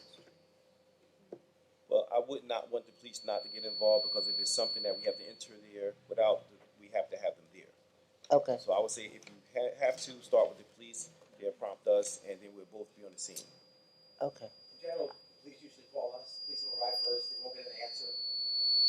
They come and want us for our tools to make anything. Okay. Because I'm probably gonna need one next week. Turn it up just a little bit more. A little bit more. Add some volume. Testing. Or maybe is there a mic on that computer, maybe? No. Where's the feedback coming from? Volume sound. Huh? Volume sound. And just getting to the finances, going to the budget overview.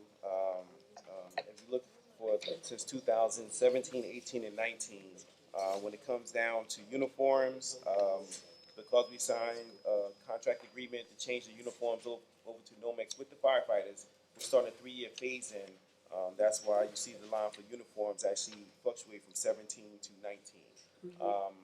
We're not buying the cotton uniforms anymore because they only last a couple of years after washes and they look horrible, but the Nomex lasts longer. You can have Nomex for about 10 years.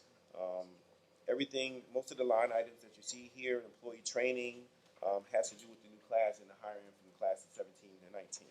As it relates to motor vehicle parts, vehicle repair and equipment repair, that has to deal with strictly the vehicles that we have in our fleet as the fire trucks. So some of the older vehicles that we have, they're constantly in the shop, and some small things have to be taken care of. So we're doing a study right now just to see what it's costing us after the last 3 years.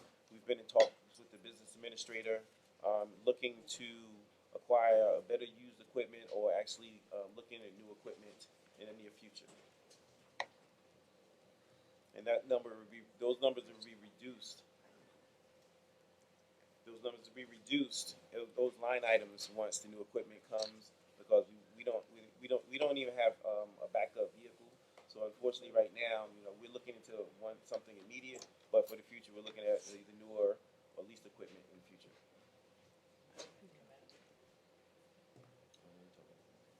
Okay, so.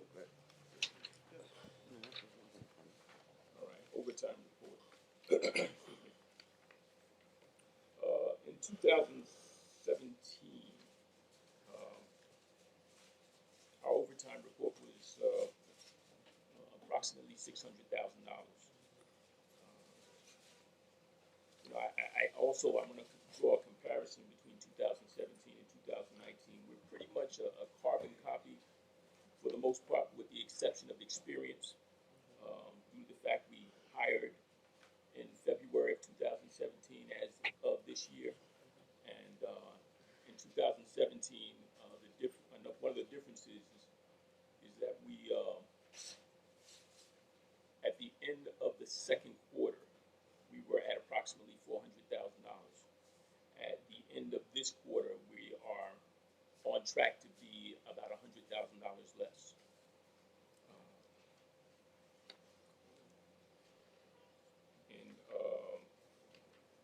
After the training process that Deputy Chief Caserchio has set up, those members will become more effective in helping us to reduce overtime significantly.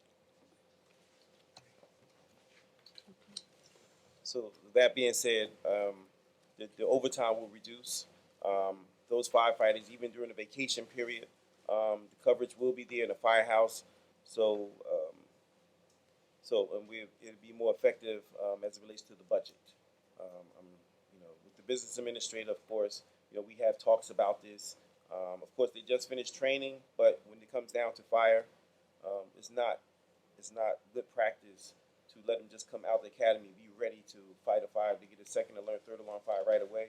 That can cause injuries, and the new class wouldn't be there as it relates to they can subject themselves to injuries. They don't know what they're doing yet. They had enough training in the academy, but real life experience training in the field, they got to get that right now. So it's a 60-day grace period. I say about maybe in sometime in July, Chief, about July, the evaluation period be completed by then, and at that time, during the peak of the vacation period, it should reduce the number even more drastic than what it is right now.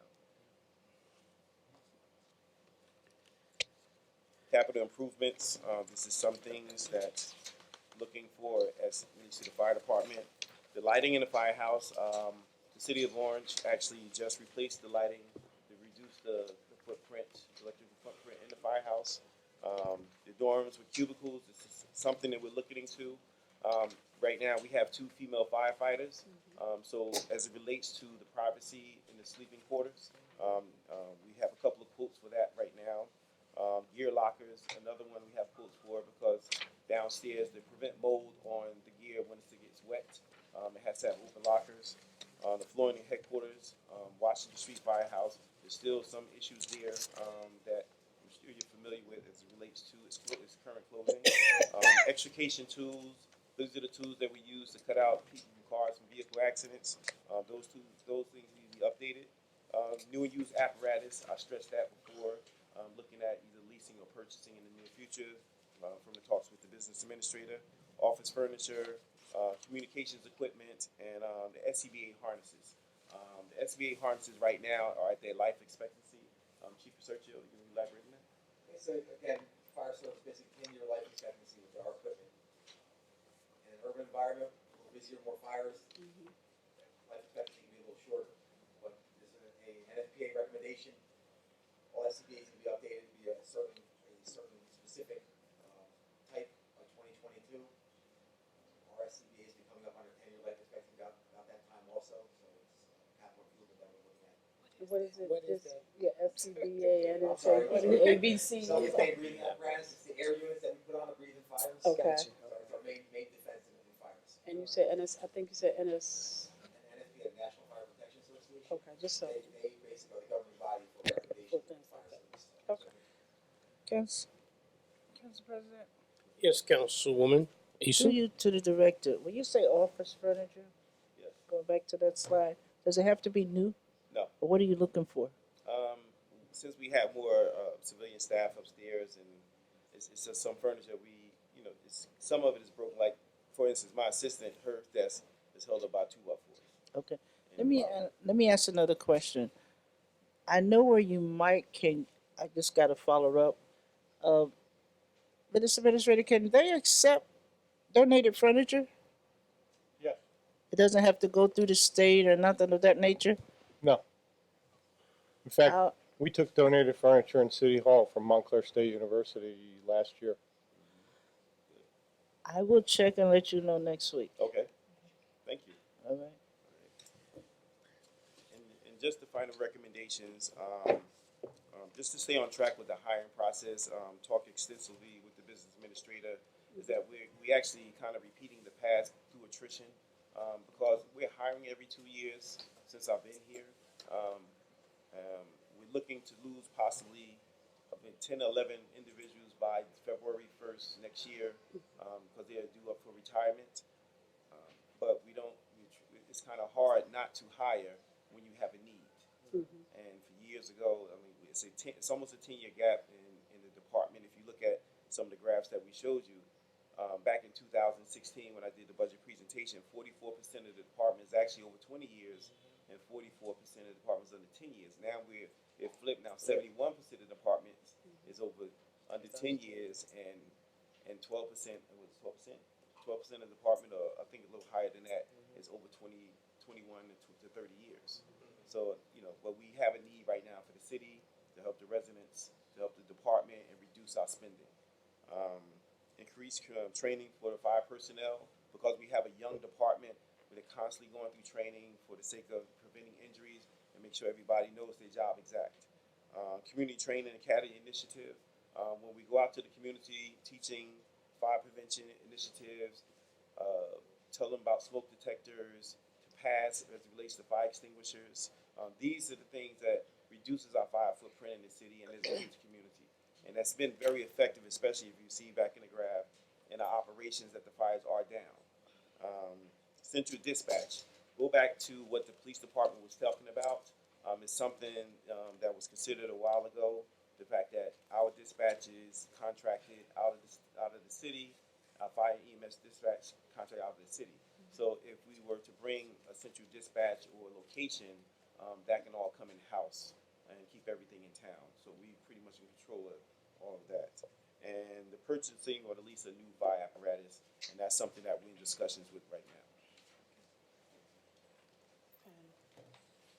And I want to thank you, this governing body, the business administrator, council president, for your time today. I'm open for any questions. Any questions, council members? Thank you, Director. Thank you. If we're going to go to the binder? Yeah, we're going right to the binder. Okay. That will be tab number 9, I believe it is, 9. page 135. Any questions?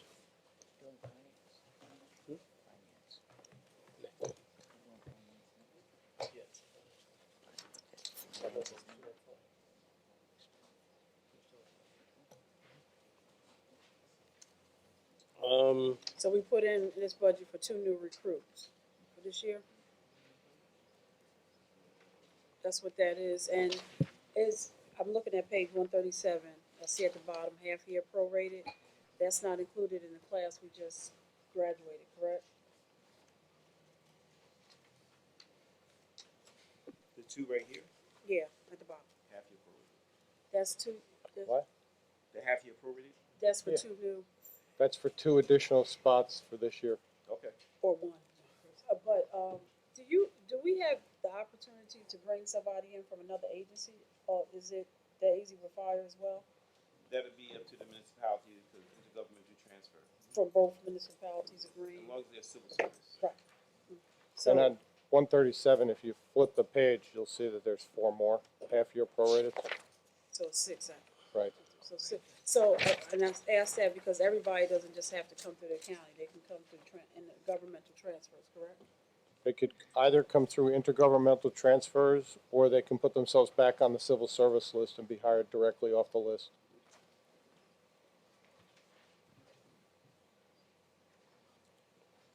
Okay, any questions? 137?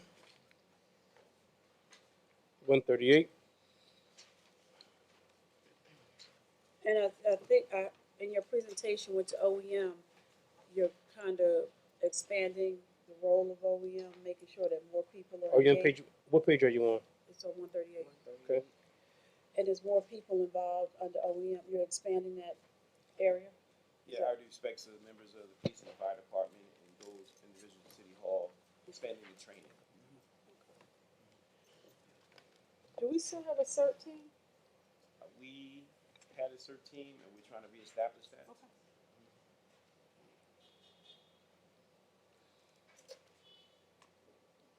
And again, with the salary and wages, they reflect all union and proposed raises?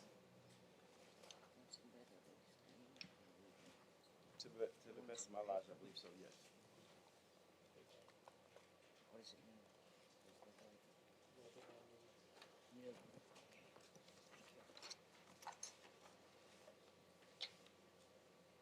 Council President, if I may.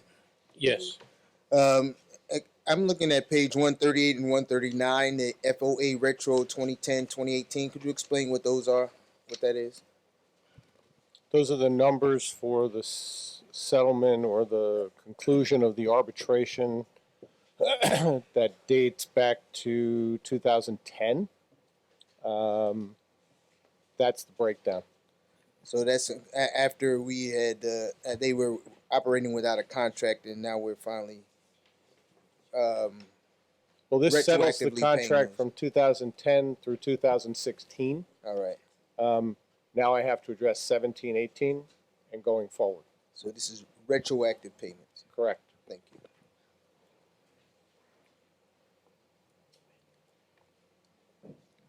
Page 139?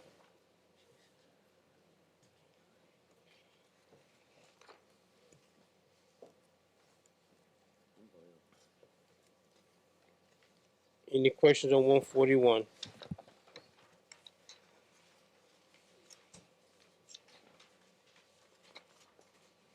So I'm looking at the, I believe on the sheet, we're right at, for the overtime, I believe you're right about 160,000 right now. And you asked for 350, so we're halfway. And last year, all right, so, and continue, so you think that whole 350 is gonna be needed for the remainder of the year? Once Or the hopefully new- not? Yeah, once the new firefighters get counted, it's going to slow that down. Okay. So also included in overtime is acting pay. Mhm. So we're having meetings to discuss certain adjustments to staffing to avoid acting pay when certain people who we know are going to retire. So we should be able to keep, with the addition of the new recruits and some other adjustments, staff adjustments, we should be able to stay within the 350. He'll be right back. Quick. You gotta turn it, because he kept getting feedback, so he turned it down. In order for the CBAC members and everybody to hear, you either gonna have to talk louder or we need the mics on, because they're not understanding what you're saying. So for the overtime, you said that, that includes acting? Correct. And as we become more efficient in the transition, when people leave the department, then acting, we're trying to eliminate those positions and just transition someone into the position being vacated. The idea is you don't hire in large groups, you hire on an annual basis in smaller groups so that you're matching your departures with your hires and promotions. Yes. Okay. Page 142.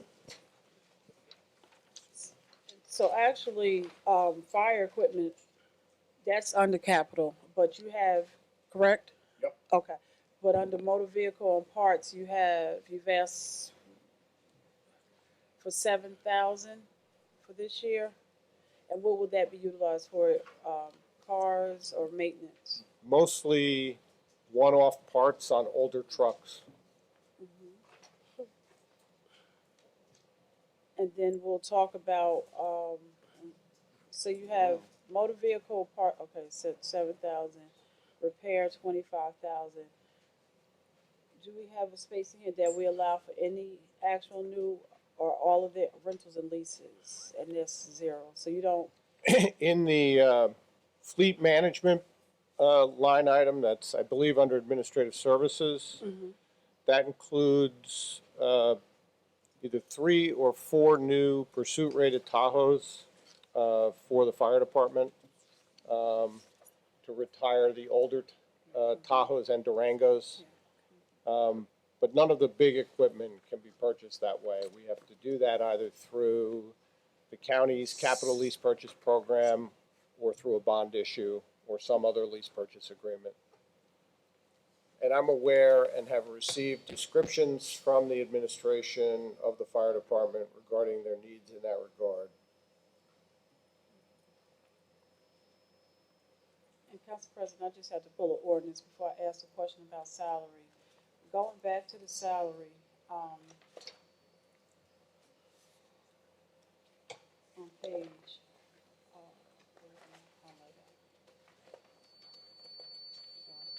on page 138, on the director's salary, it's at 108. And I believe this salary has remained flat, if I recall, because I don't have a comparison. Is there any anticipation on a director's salary, getting a raise in 2019? That's a personnel issue I'm not going to discuss in public. But it's a budget issue as well. The budget number is the budget number. And that's why I'm asking the budget. Where, The budget number that's in there is the appropriate number. well, this is the council's budget right now, and I'm asking, what was the budget, what was this line item for 2018? I don't have it in front of me. Do you have it, Megan, with you? All right, so for directors, and it's appropriate that we have this discussion right now, during the budget season, during the budget hearings. If these numbers are remaining flat or if they're improved in various departments, what are they based on? There's a management salary ordinance. And I have that in front of me. And what is being based on it remaining flat or the numbers being, receiving raises? All directors' salaries are set in the range, and increases to those salaries are at the discretion of the appointing authority. Okay, so have any directors received an increase in this budget? an increase in the budget.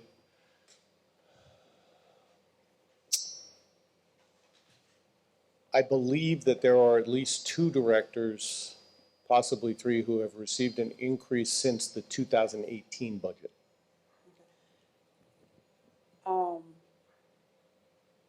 Can we receive, for all the directors, the 2018 salaries and the 2019? I know I had asked that, when we receive the budget, if we can see, these salary sheets redone.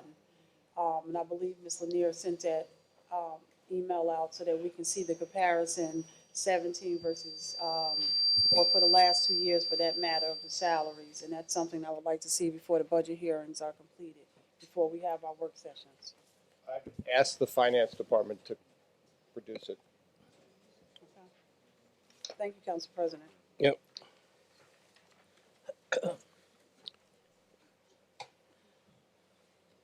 Any questions on page 143?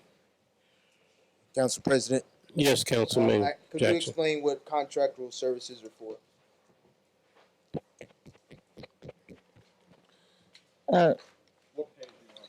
Page 143. Chris, hold on 1 second, 1 second. Can you just turn it just a little? Because once they can hear you. But I guess we just have to deal with the squeaking for now. Do we know what is getting where the feedback is coming from? Maybe we can adjust that.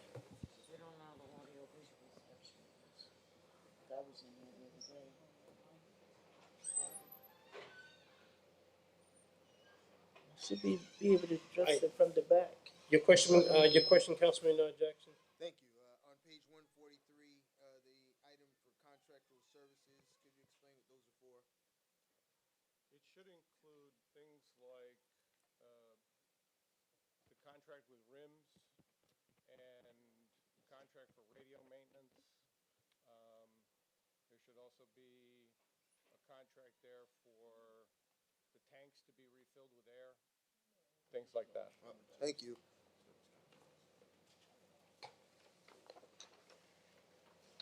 Turn it off.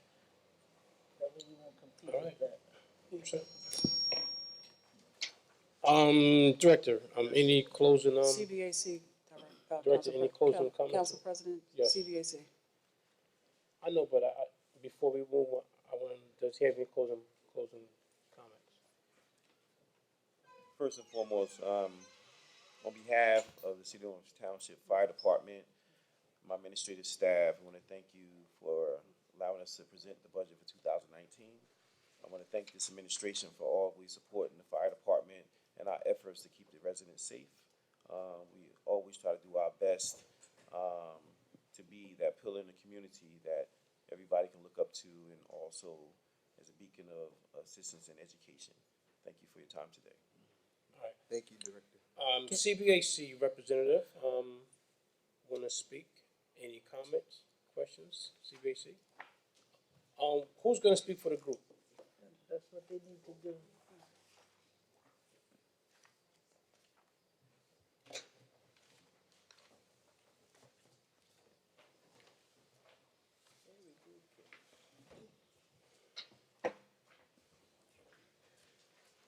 Thank you, Council President, You're quite welcome. council members. First of all, Nicole Wigfall again from the CBAC. Forgive my lack of protocol the last time. First of all, it's glad to be back to contribute to this process. And I want to thank each of the council members and our business administrator, as well as the departments who have prepared today and moving forward for giving us their presentations. I personally have a lot of questions from part of our group, and I know my counterpart has a couple of questions. In the interest of time, perhaps I won't ask all of my questions, but if you will allow me and give me your patience. Council President, through you to the fire director. Yes. One of the questions that I had to ask was the fact that the fire department rather, wants to update a lot of the rules, regulations, SOPs, SOGs. I understand that they need to clarify and ratify and update a lot of those things moving forward operationally, but why now?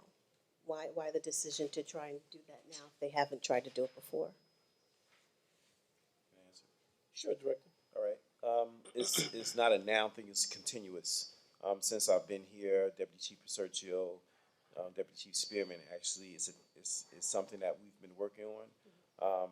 The book is probably extensive, and we want to make sure that we're up to date with the standards of the fire department that other departments throughout the country are doing, and also that reflects the needs and the training and the governance of the fire department itself. These haven't been updated probably maybe since the 1960s. When I first came, I looked at the book. The book probably was older than me. And just going to my administrative staff and just looking at some of the things that we had as it relates to a first aid, a first aid officer. It's not something that's existing in the present of the fire department right now. So when you have things that's antiquated, it's not existing, they definitely need to be changed to reflect the department as it stands right now. Thank you for that, Fire Director. I take it that you're also trying to do this on an ongoing basis because a lot of policies and regulations change year to year. Yes. Thank you for that. You're welcome.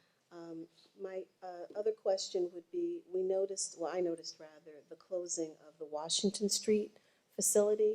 I understand that Orange is only 2.24 square miles, but was this due to an operations administrative related need for it to be closed? You know, do you feel that the main headquarters on Central Avenue can adequately provide service to the entire township and its square miles? I refer the question to the business administrator, but The Washington Street Firehouse was closed due to an environmental emergency. And there is currently underway an evaluation of the remediation requirements, which the cost of which, based on first estimates, exceeds the value of the building. So we're evaluating what our alternatives are, and the facility cannot be reopened until the environmental issue is remediated. Thank you. So understandably, this is a temporary, so to speak, situation. Thank you, sir. One of two last questions that I have, and thank you for your indulgence, council members and the fire director. Notice here that you have 6 deputy chiefs. Would that, well, first and foremost, that kind of indicates to me a little bit of, forgive the language, a sense of top heaviness within the administration of the fire department. And I'm sure, without having thoroughly gone through the responsibilities of each of your staff and your deputy chiefs, could you briefly give me an understanding of the responsibility of each of those individuals? I see some of them, of course, are spelled out in the front with some of their titles, but okay, so out of the 6 deputy chiefs, 4 are assigned to operations. So each individual tour, we have 4 different shifts that we work. So you have a tour commander for each one of those particular tours. So now the 2 deputy chiefs in administration, one is administrative deputy that controls the administrative part of the department, the uniformed personnel. The other person is a training officer. thank you, sir. One last question refers to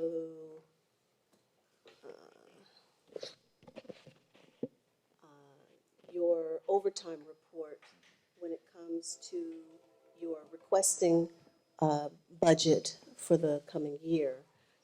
We noticed that your expected budget, according to your summary at the top, is that you expect to exceed no more than $350,000. But we're noticing for the last 2 quarters of the year rather, that you're pretty close to that mark. And you still have the remaining of this quarter to finish out. How do you expect to continue to operate when you're so close to your ceiling?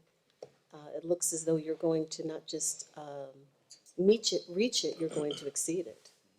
Okay, so as stated before, we recently hired a class, but also we recently promoted new fire captains. For that period of time, for that first 2 quarters, we were paying a lot of active time, as the business administrator stated.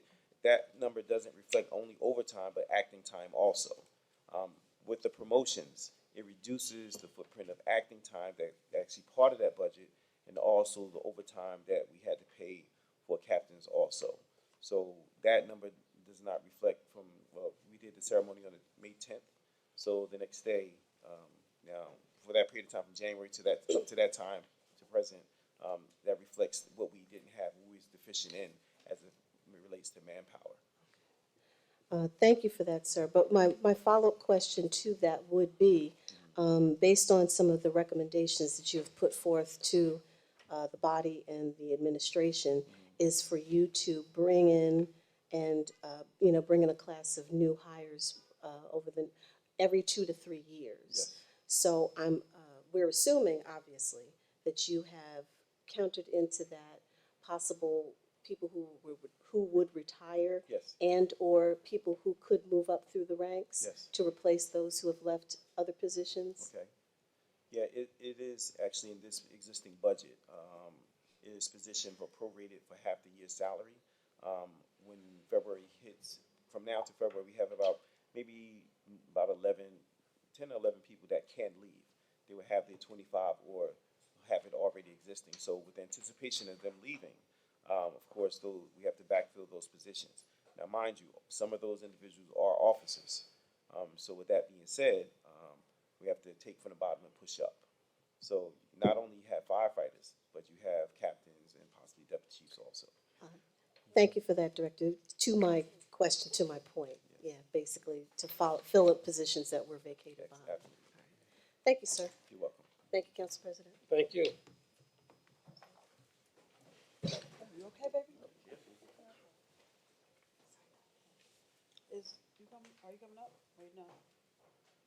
Are you coming? Council members, before we move on, any questions, comments? I'd like to make a comment. I just want to say to the fire department and the 2 gentlemen, thank you so much for the presentation. I mean, the new budget has made us move a lot faster, and to your details on, it's very it explains itself. But thank you so much for doing it, and thank you for being patient. You do a great job. We appreciate you in the city of Orange. Thank you. And finish, Councilman? Yes.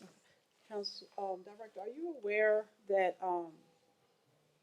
to your point, Sergio, about the ISO and the rating, are you aware that there have been issues with persons getting insurance in the city of Orange? Property insurance, maybe. Yes, yeah. So, I guess we need to make you aware of that, because would that come under?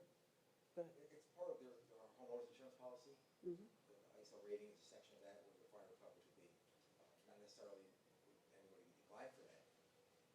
But that rating has to deal, it is directly. It's not on an individually based homeowner. No. It's on the city. Right, so yeah, so we've had, so we'll have to, because you're familiar with the area I'm talking about where we have, okay.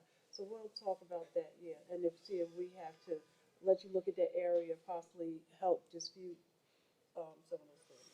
Okay. Thank you. And I'm sorry, 2 is 1 the highest One of and, the highest, and it's very hard to reach that. You have to have a burn facility within your city. There's certain criteria you have to meet. There's only a handful in the whole country. and is there a lowest? 4 is the lowest, and we're at a 2. Okay. Councilman Jackson? Thank you, Council President. I just wanted to also thank everyone, and please extend my thanks to Captain Padilla, and hope he feels better soon. Council President, Councilman To the fire officials, thank you for your presentation. Also, I just want you guys to know that I've never made one of those graduations at my church because due to scheduling of my day job, I have yet to make one, but I've seen videos and I'm proud of you guys, of the men and women in blue who are doing such a tremendous job in our fire department. I appreciate it. All right? And I will make one. Y'all keep graduating, folks. I will be able to schedule to get there. Next time I'm gonna come as Harold Johnson. All right. That's it, council members, director, thank you. Thank you very much.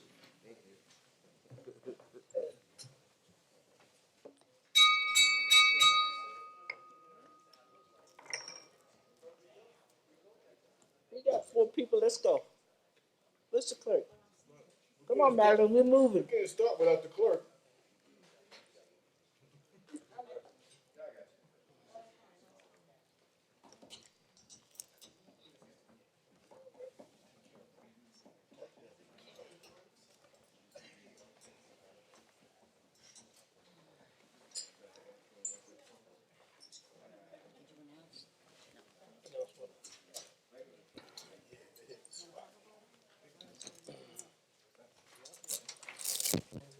The next group will be the finance department. Mr. Mapp will be presenting.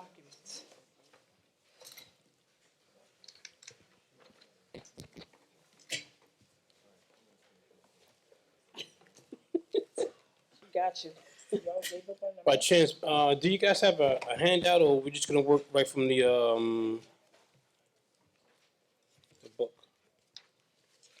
No, leave it open.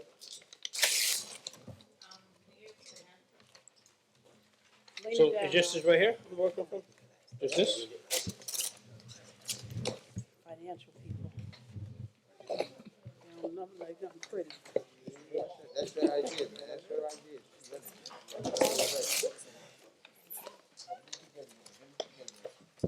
No flowery documents or?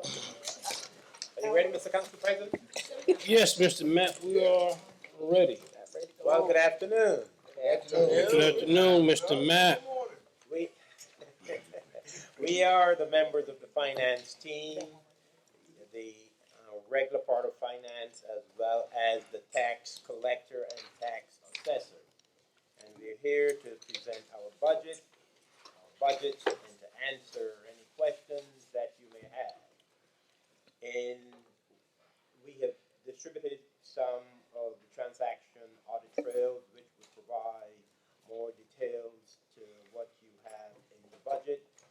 But we basically in the finance office, we have a total of 7 positions, 7 minus 1. We currently do not have a CFO, which is very critical to the operations of not only the finance department, but the city as a whole.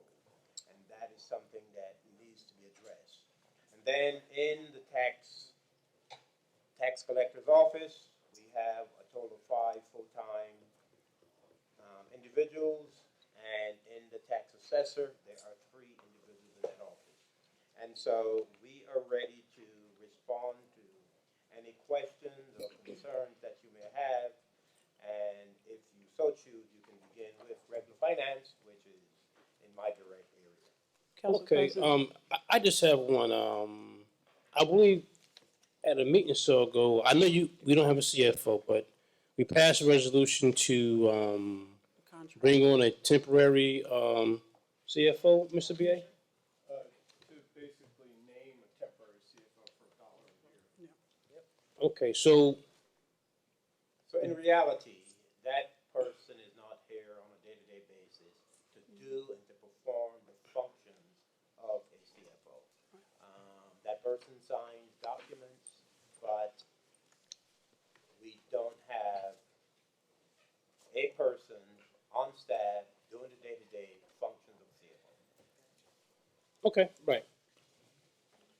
All right, we can start right, tab number 4, page 39. Council members, any questions? Council President, if I may. Yes, Councilman Jackson. I see a position called the Assistant Director. Is that a mandated position? Just wondering the structure, that's all. No, that's actually a carryover mistake. Okay. A carryover mistake. Okay. But what, okay, so what's the correction? I believe the correct title is Senior Account Clerk. Senior account. Okay. Thank you. Council President, Yes, Councilwoman. through you to Mr. Hartwick,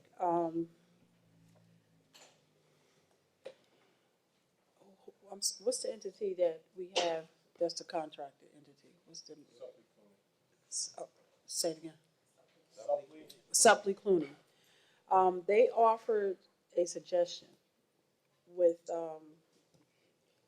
how a great finance department would look like for the city of Orange in terms of the different titles and so on and so forth. Where are we with that? Well, that is still a function of civil service titles.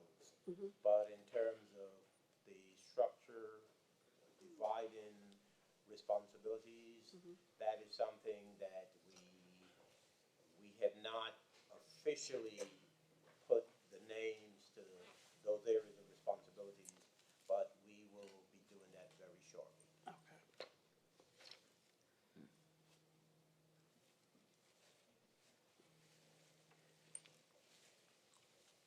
Any other questions on page 39?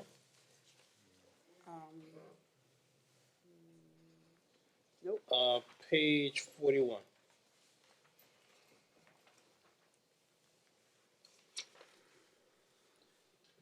Council President, Yes, sir. if I may, I see there are several transfers. Could you tell me what they are for? It's under your salary and wages and the control total. They're reflected in 2018. I don't know how they might be reflected in 2019, but could you explain what transfers are for? So those are the transfers that the council approves by transfer resolution, and this is just a summary Yes. that shows the amount of transfers by line. Okay, thank you. I see a line also for overtime of 5,000. What do you anticipate that'll be used for? The budget. Today. That's what I'm saying today. Simple enough. We have not used overtime in the past, but there is certainly a need for some of that this year in preparation of the many budget documents, as well as on an ongoing basis, there may very well be a need for some overtime where there wasn't in the past. Yes. For example, you have a staff member here on today, and so we find that even though we didn't have overtime in the budget in the past, there is certainly a need for some overtime expenditures in finance.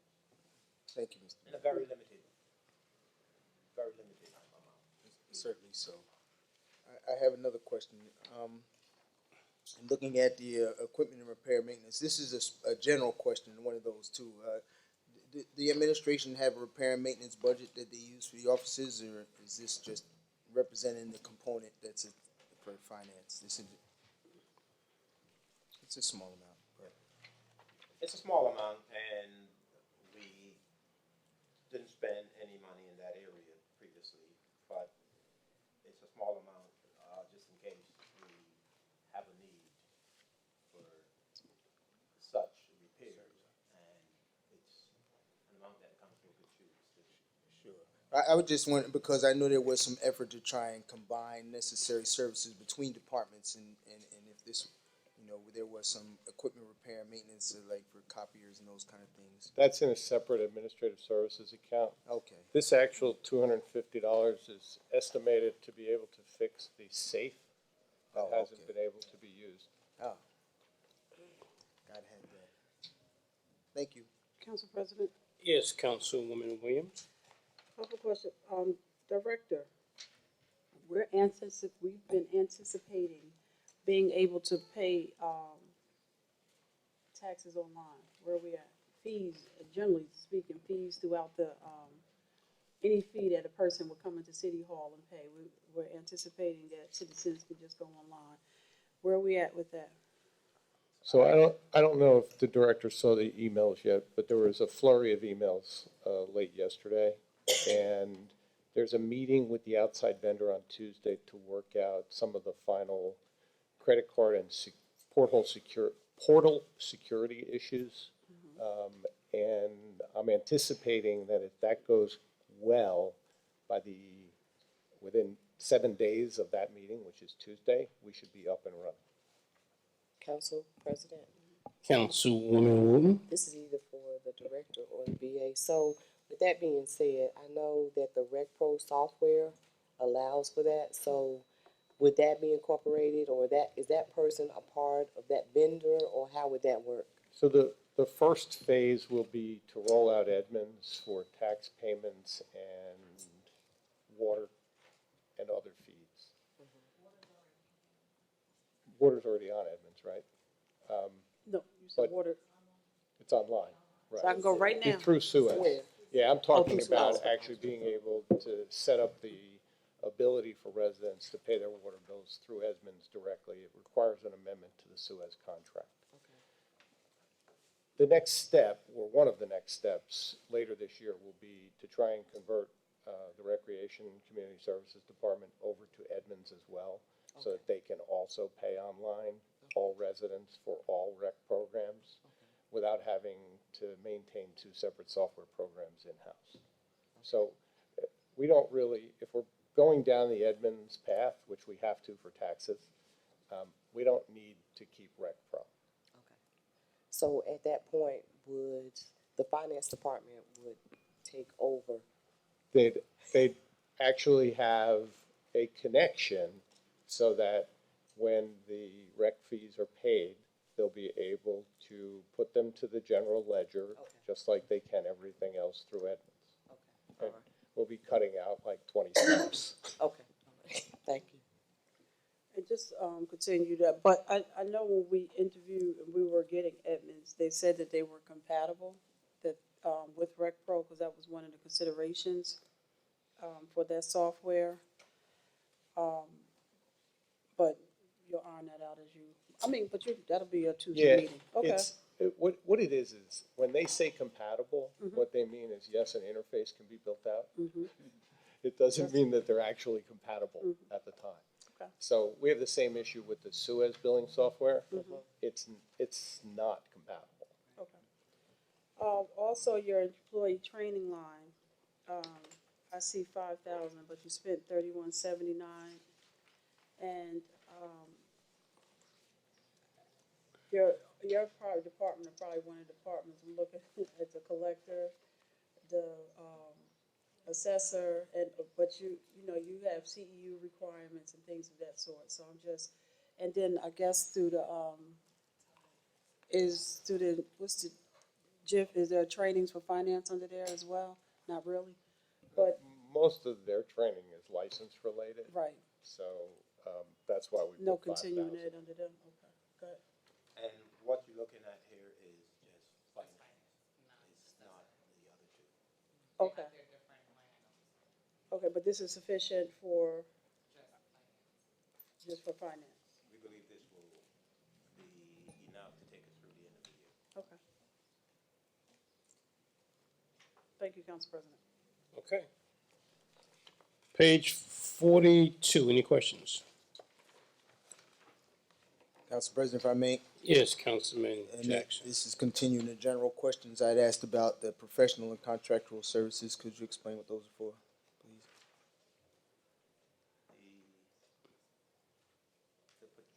The contractual services, for example, includes the payment for Edmunds, it includes payment to Prime Point, and it would also include payment for bond service and fees. All right. The trustee fees on the bonds. We also have Supply and Clooney, who is one of the professional service contractors that we have. And then there's Willits, Goldberg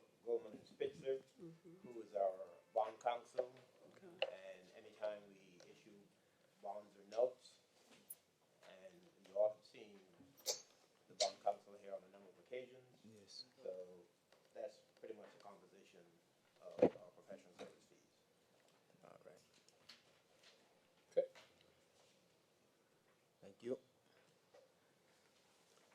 Page 43. Any questions? On the, both items, the audit and sewer study, they're exact same numbers. It seems repetitive. What is the reason for that? No, that's you're just misreading it. Okay. It's audit and then it's the control total. Oh, I see. Yeah, that's right. Yeah, audit. I got it. I am. Thank you.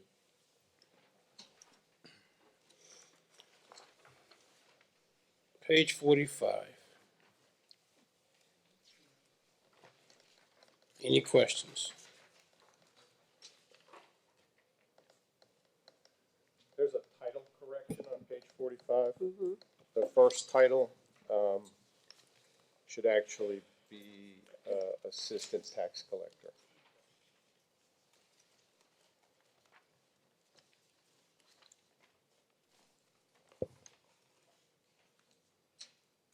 This person's a staff member? Pardon? This person's a staff member? Was, and now he's the Assistant Tax Collector. The first one is an account clerk. is- Correct.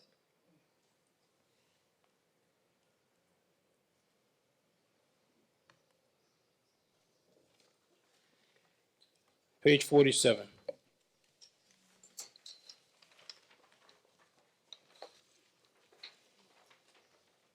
$48.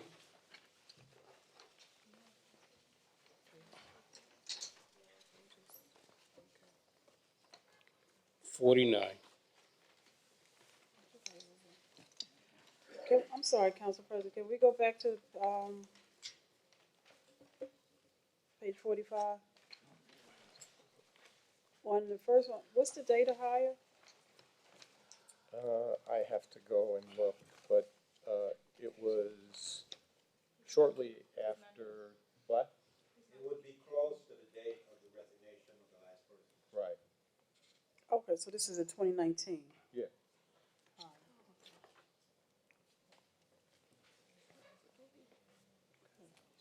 Council President. Go ahead.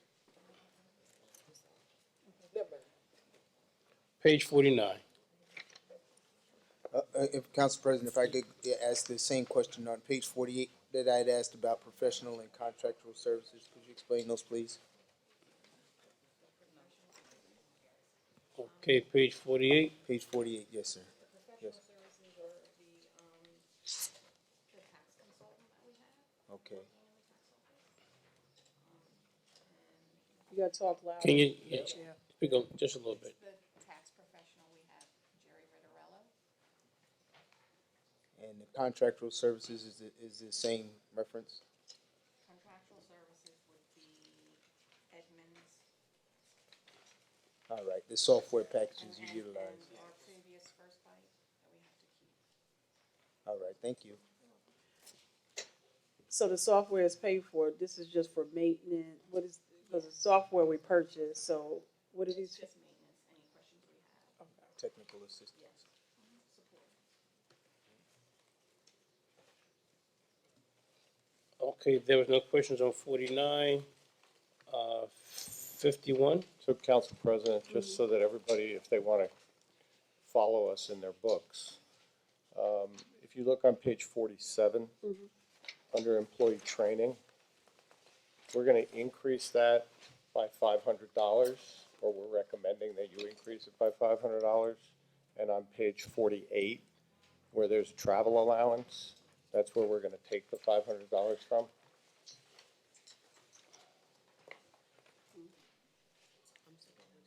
So you want to take page 48, 0 and the 500. Right. Okay. Bring it up to page 47. And then I have to provide, they need new validating machines, 2 of them in the tax office, so I'm either going to provide for that here, or I'll evaluate the admin service budget to see if we can pay for it out there. And what's the approximate cost of that? They are, So 600 total. yeah. And you said on 49.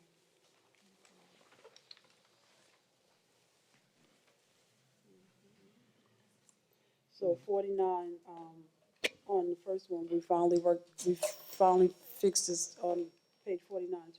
So this, title issue was finally rectified. Yep. Okay.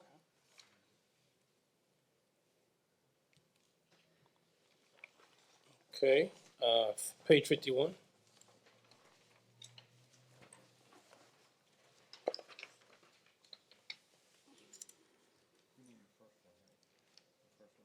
Mm-hmm. Page 53.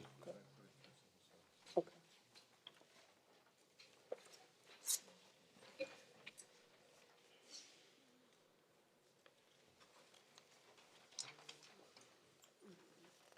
So give, Somebody has a Please question? explain the, contract, the professional services expenditure. So the professional services that are budgeted for here include the expert that we use on tax appeals and at least one of our law firms, possibly two.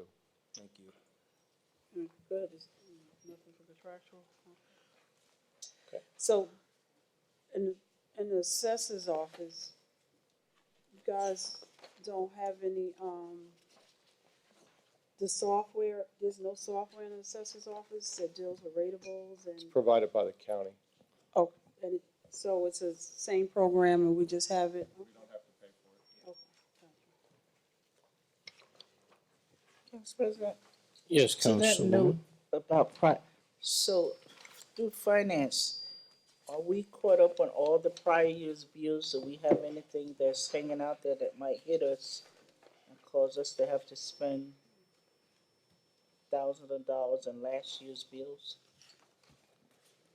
Not that we are aware of right now, but bills do come in from time to time from the prior year. And if so, they will be paid against the reserves that rolled over from last year's budget. That you left from last year? Yes. So right now, we're current on all bills and they're getting paid in a timely manner? Bills are being paid in a timely manner. The I one, can't tell you that we're current on all bills, we're current on what we have. the one area where you're gonna wanna ask that question again is when we talk to you about the water utility. If I forget to bring it up, there's a couple things that have come up in the last few weeks that I'm gonna need to address on a going forward basis that should have been addressed previously. But we're not doing water utility today. No, but I just didn't want you to think I was hiding the answer. And in the line, Shortly, prior year bills. shortly. Yes, Prior year bills, that's addressed in the line item on page 55, right? correct. And that's where we're going, page 55.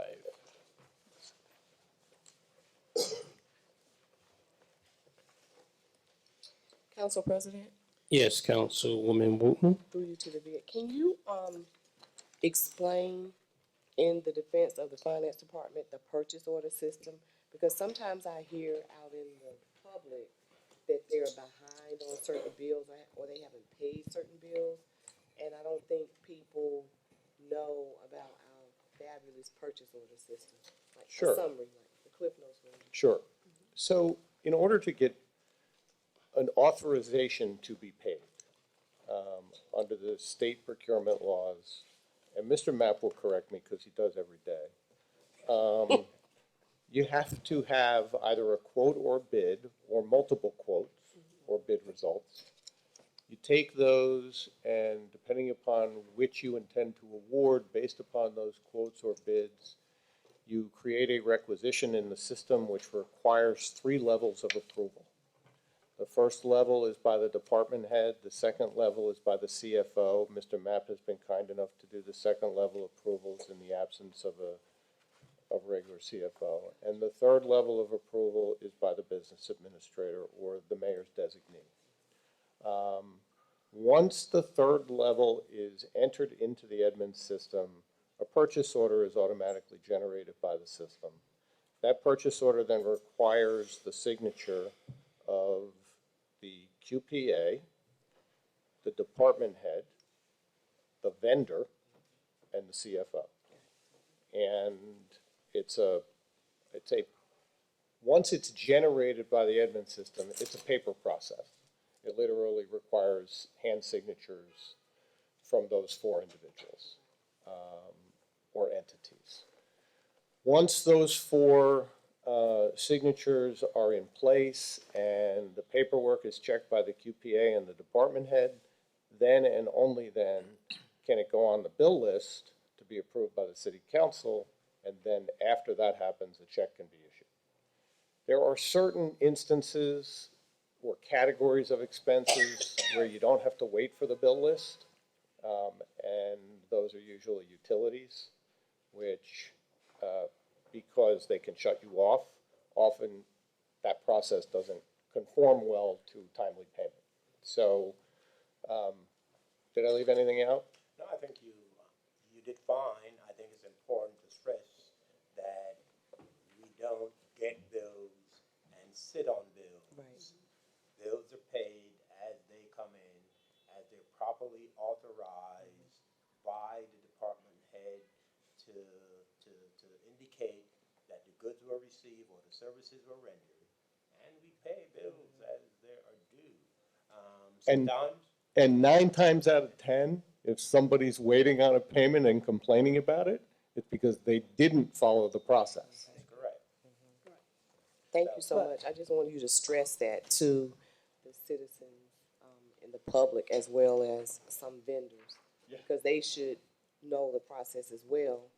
And if they don't get a purchase order timely, they should be able to say, hey, whoever's asking for this service, where's my purchase order? And that's absolutely correct. And we are obligated under local statutes, under state statutes, to pay in a timely fashion. And we pay what we have. We don't pay what we don't have. And the only other exception to that process is reaction to a court order. If there is a court order that requires payment within a specified period of time, and that payment can't be processed in that period of time under the system I've described, we can pay it pursuant to the court order. Thank y'all. And just to state that further, you guys need to emphasize that all requests for anything has to have a purchase order. Because Leroy's got caught up in that before. People were ordering T-shirts or whatever, and they were giving me all these bills, and nobody has submitted a purchase order. So he knows now, if you fill an order without a purchase order, then you eat it. Because, because everything has, so he knows. So we need to make sure our citizens understand those no last minute requests, because it has to go through the process, which normally takes how long? And that's a very good point that the councilor is making. All of you have seen the issue with confirming orders. And so we have really tightened up on that. And department heads have done a much better job of requesting first a purchase order, which is the authorization to go out and make the purchase. And so there've been significant improvements, and the number of confirming orders have decreased to little to none. You know, we still have a little work to do, but it's been a significant improvement in that area. And the point that you made about vendors not shipping things without that purchase order, that is very important, because without that purchase order, you really don't have the authorization to provide those goods. So, it's a good point. Council President, may I be excused? Say again? May I be excused? Absolutely, but it's gonna cost you. I'll let you know what the price Send is me a later bill. on. We have to vote Page on what it's 57. gonna be. Council President, to that Yes. point, after this budget process is completed, that's what's, will give us the authorizations for the petty cash funds? I'm sorry, what? After this budget is confirmed, that will give us the authorization to create the petty cash, accounts? I think I mean, I Mr. know the authorization's there, but we're not gonna create them, so I think till this is approved or something? I don't remember. We already have the ability to establish petty cash funds. We've had the approvals first by you, by way of resolutions, and approval by way of the state. And we've established petty cash funds. And one of the custodians is sitting right here to my left. He is the custodian for the petty cash in finance, And how many? in City Hall, I should So there's one, so each. One for City Hall, One for City Hall, okay. one for the police department, one for fire. So we have three total petty cash, okay. To the tune of 500 per fund, per cash, okay. Page Per- 57. Excuse me, per building or per department? Per Gotcha. building, so City Hall, anybody in City Hall who needs the petty cash has to come to finance. Gotcha. Fire department, anybody over at fire, or anybody over at police will access the police, petty cash fund. Okay. We good on petty cash? Page 57.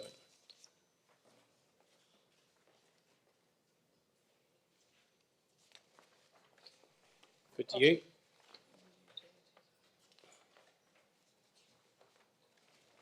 Are we, there was a ongoing issue that keeps coming up with these, with the PSC and G account and the housing authority. Is that, matter rectified? An issue? Concern, challenge, I don't know. You know what I'm talking about? You mean who's going to pay for the general lighting? Yeah. I believe that might have been straightened out Is that- some time ago. Cause it keeps coming back. It was resolved. And it hasn't come back up again? No. Okay. That's been resolved. Page 59. Oh, I have something for page 58. Okay. Just an explanation. I'm looking at the judgments. Can you explain what those are from? This looks like a text question. Basically, Not judging. what Oh, you, well, go ahead. there is- Even though it's not, never mind, because I see this as a 2018 appropriation. I just want an explanation, but I don't see anything for 2019. No need to waste time on that. But just the terms below budgeted fund and year. What are the differences between those? so on the first line, the budgeted total, that's the total of the budget. The line right beneath would be the actuals. And then the third line reflects what was transferred. Okay. Okay. Just the three different terms, it seems for the same stuff. I was just trying to figure out what the differences are, but thank you. Budget, actual, transfers. Yes. Page 59. So there's no tax appeals in 2019 thus far?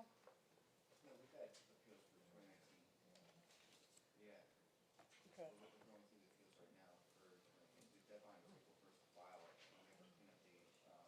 Can you tell, cause the mic is way over there, go ahead, I'm sorry.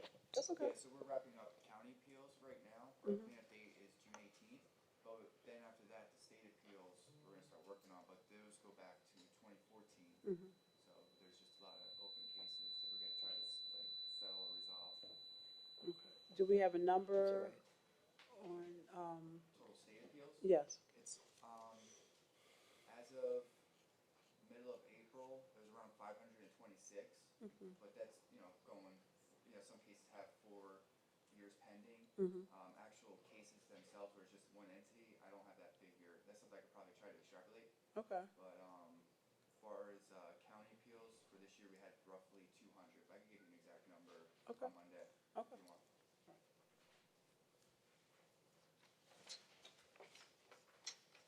Page 60.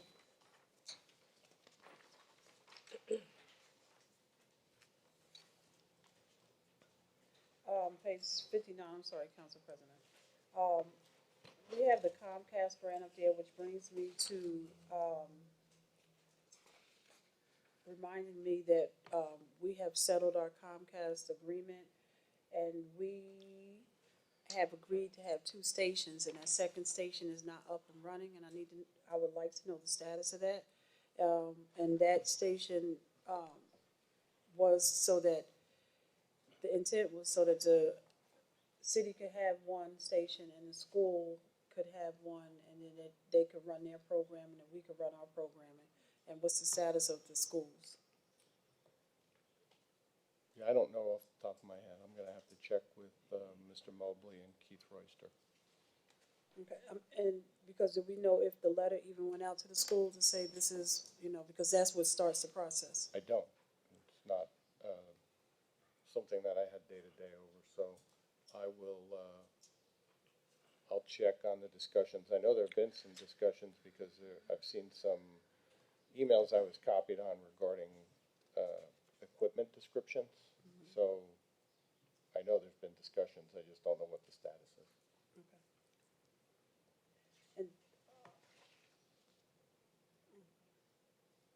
And I see on page 59 are grants, old and new. So if these grants are just here, it's just because you just have a year in reflection, it's not necessarily that these are still current grants. It means in the requested column, those would be grants that were already awarded this year, and for which we would have received a grant award letter. Right, but there's some that are like zeroed across, and we're just putting them there just because? You'll see, we gave you a 5-year trend, Mm-hmm. and so if you look at the Comcast grant, Mm-hmm. we didn't have a Comcast grant in the previous year. Because it happens every 10 years, that's right. It happens every 10 years. Well, the negotiation is every 10 years, but it doesn't mean that we can't get a Comcast grant next year. That's right. So,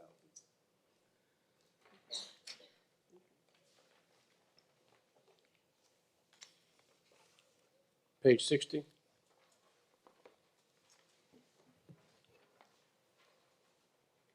And I'm sorry, Council, so under requested, like for instance, Clean Communities, do we request an amount or they allocate an amount? And that's why you didn't put anything in there for 2019? it means that we didn't get a grant for whatever reason in 2017. We had one in 18 and No, one in 19. Clean Communities, I'm looking at that. Oh, I was looking at recycling. Okay, so, Clean Communities, do we request an amount or we just allocate an amount?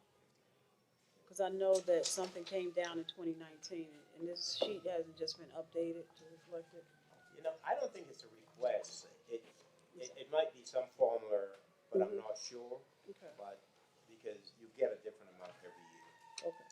And then, so these sheets have to be updated, because I And know. there's no award letter for 2019, so you would note that there's nothing in that column as of yet. But it just came out like 2 weeks ago, so these have to be updated. So if we did get the award letter, in the amendments, that would be added, the amendments to the budget. Okay, and right under that, the UEZ, there's a lot of talk about it under this new governor, but for us, there will be no numbers in this.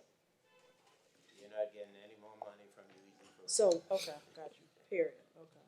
All right, thanks, Phil. Still have the program, but you don't get any new monies for UEZ. And under, on page 60, under, is that State of New Jersey Historic Trust? So, that's a grant, Historic Trust grant, and that's the money that we got for this building, I'm assuming? That's back in 17? It means that we got that amount. But it wasn't the money for this building, or you're not sure? I don't know. Okay. And again, so Green Acres, we don't have the award amount for this year, and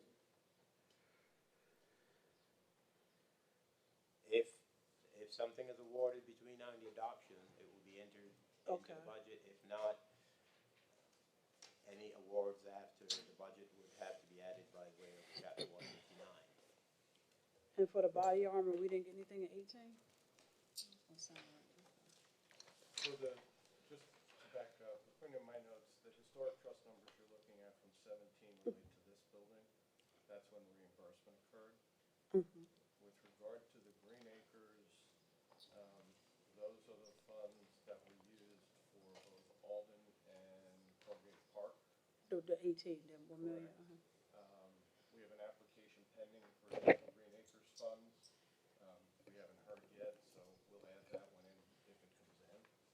And so, like, for instance, the money for the skate park, that's old money, that's not That's nineteen, old money, right, not 19 money. right. We've made, one of the things, there's some additional improvements we'd like to do over at Alden Park to finish that. So that's part of the application. And then there's, the Central Field House is a part of the application. And some improvements to Metcalf Field are part of the application. Body armor, I thought we got that last year. No, the body armor, we got in 17. There's also an application pending.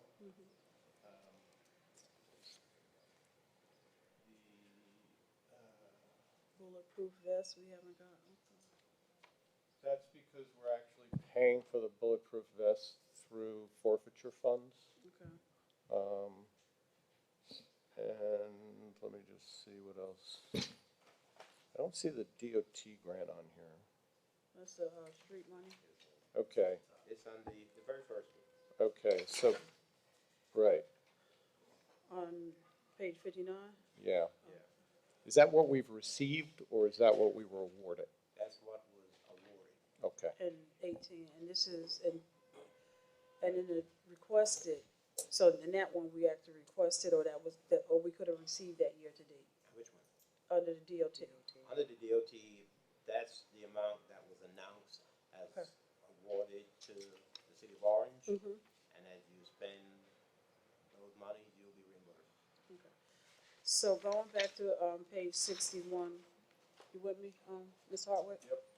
So, under the open space, is this gonna be a line item for the open space? well, it will be,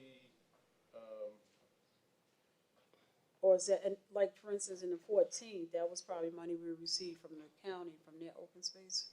But are we gonna have to do a new one for our? these are all preceded by EC, so this is the Essex County open space money. Right. Right, which is why it's pretty much zeros, except for the 113, which Right. would have gone back to the reservoir. So where, And in Go ahead, I'm terms of the city's open space, when that is up and running, the monies collected would go into a trust fund. oh, right, so when do we start, or have we started? Had that been finalized in terms of the city's open space? Yes, So- it's been certified, so, but it won't start until the following tax year. It starts in 2020.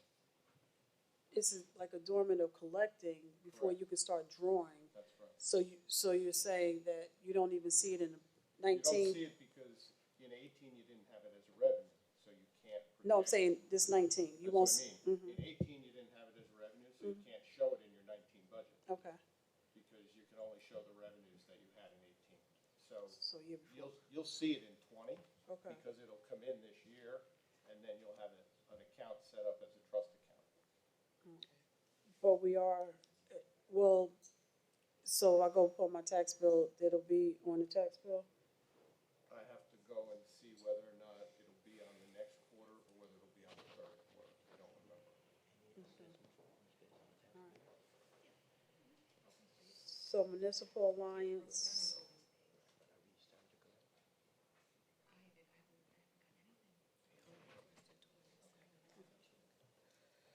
So the Municipal Alliance, again, 27 to date, or asked, or whatever.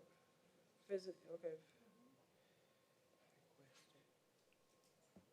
That's to date. There's also some pending stuff on municipal alliance. What's the Essex County DCH Local History Program? That's how we maybe got those flyers or something. At the bottom, you see it? Yeah, I No. believe that that is the historic preservation grant that we received from the county for the materials we used for the historic. Just the flyers that they did, okay. And then on the next page, there's an arts grant Mm-hmm, out of the same program, mm-hmm. and that's the mural grant. That 375, okay. Right. Are we still, at one budget year, and I guess that'll come up in public work, but we said that the fund that developers have to deposit, we were using that for murals as well. Are we still doing that? I'm not sure what you are referring to. Developers is developers have to deposit a fee, You're talking correct? about a developer escrow accounts to pay Yes. for professionals? Right.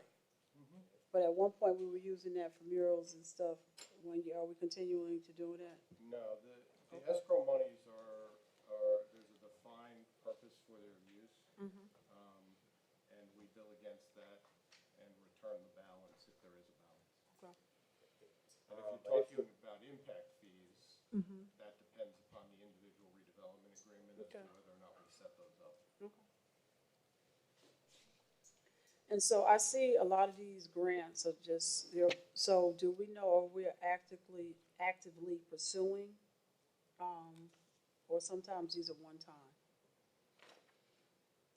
Well, some grants are one time, some are repeat grants, but at the end of the day, it all depends on what we've applied for and how aggressive we are in pursuing the number of grant opportunities that, might be out there using the services of our grant consultant. And you're going down for like the Circle of Excellence, that's pretty much the summer program. And we haven't gotten funding for a couple of years and there's no request in this year. So how are we funding the Circle of Excellence this year? There's several Circle of Excellence. I'll leave that to Chris. We're gonna have to have that discussion. I need to speak to Megan about that. Okay. And the Main Street Counseling, that was a drug program, right? Yes. Okay, so and we don't know if we got anything this year?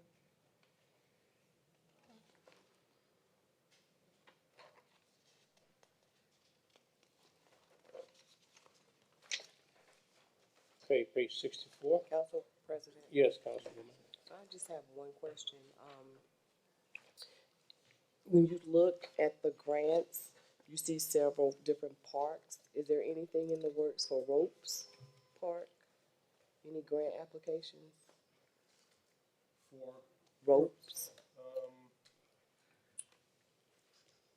I don't know, I have to check with Marty. Okay. I have a question, please. Yes, Councilman Could Jackson. you tell me what the Essex County Municipal Alliance, what their function is? What are they for? Do you know? Drug and alcohol awareness. So there are a variety of, I'm gonna call them, social enhancement programs that are funded through the Municipal Alliance grants. All right. And they're available to other Essex County municipalities? Available to Essex County municipalities and to not-for-profits, sponsored by a municipality. All right. Now, on page 62, I see the CDBG at High and Alden. Are these fine? I know this has been ongoing for years. Is this about the final payments for those projects? Do you know? I wouldn't say it's the final. Okay. Because, as I just mentioned, there's some additional things that we want to finish over at High and Alden. Sure. Okay. So there may be some additional funds that we apply for and are awarded. And is there something you can share, maybe quarterly, a report on the status of grants? I get a monthly report. A monthly so report, okay. I can have the grants director include that as part of the council's packet. Thank you very much. That's all I had for that. Yeah. Council President. Back to page 64.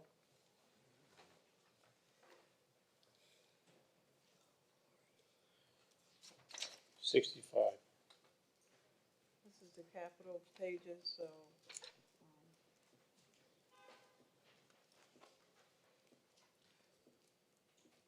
Could you define for me, please, the New Jersey Environmental Infrastructure Trust? Sure.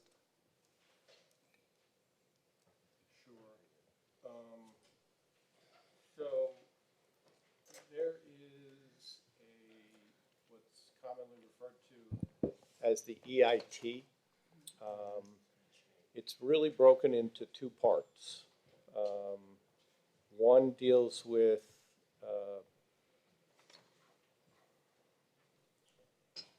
public works related and environmental related improvements. And the second is a separate program that's for water, sewer, and stormwater sewer.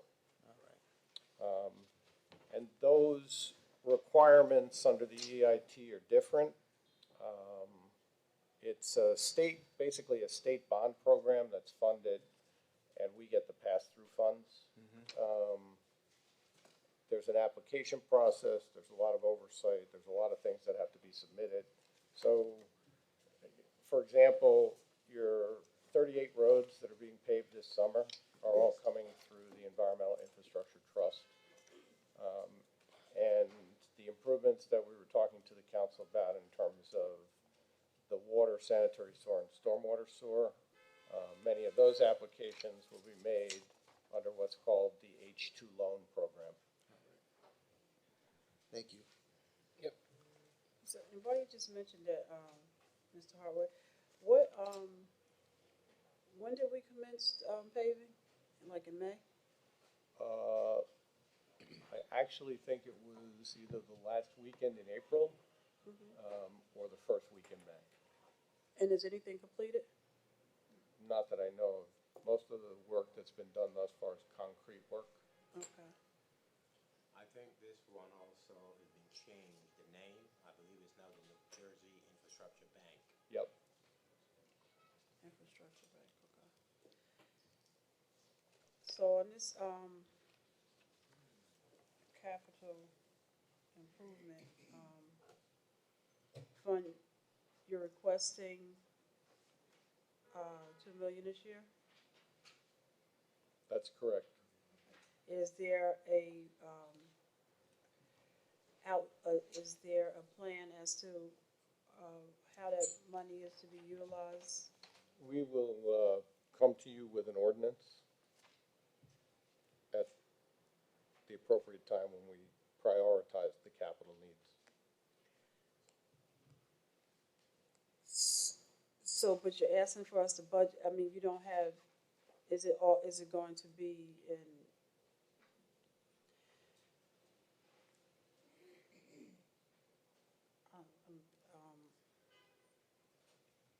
I guess, is there any, like a simple vision? I understand because it can change from time to time, but, is there, you know, just an overview of how? Well, I think with this, just to give you, you know, the thumbnail sketch, there are some additional roads which kind of make sense to try and do during this program. There is some DPW equipment needs that need to be fulfilled before winter, the onset of winter. There is the fire department's large equipment needs with regard to engines and ladder trucks and the age of their fleet, which we have to address. And then there is some security improvements around our facilities that need to be addressed sooner rather than later. And those are all capital. And then there's, you know, the DPW yard.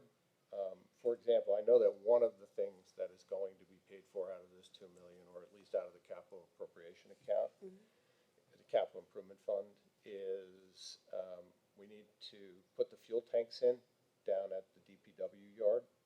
And in order to do that, I need to repave the yard and do some improvements to the building and some security improvements. And that's a priority simply because the savings that are generated by that program pay for that capital expense within 2 years. The fuel tanks? Right. That's just an off the top of my head list. There are some other things that various departments have spoken to us about. And we also, from a budgetary structural standpoint, want to build this into the budget structure because it has cap benefits for us. And just off the top, you just said fuel tanks. What is it? What size fuel tanks right on Lakeside, right out the back door? So, They actually have three fuel depots, so, But but we they're have much one- larger. but there's one right out, Yeah. at our line. And that's not something that's more beneficial as a shared service. This is something you definitely want in-house? So, given the size of our fleet, Mhm. and particularly access issues for public safety vehicles, Mhm. we think this is a more efficient means. Did we ever have fuel pumps before? Yes. Where do we have them at? The basement of this building. Go ahead. At the city garage, right where the dome was at. Right. So right at Brook, okay. And prior to that, they had them in the basement of this building on the right, on the left side as you face the building. That used to be the alley where they would pull up and fuel up. So it used to be here and there? Probably before most people in this room were born. Okay, so they used to be, okay. All right. Thank you.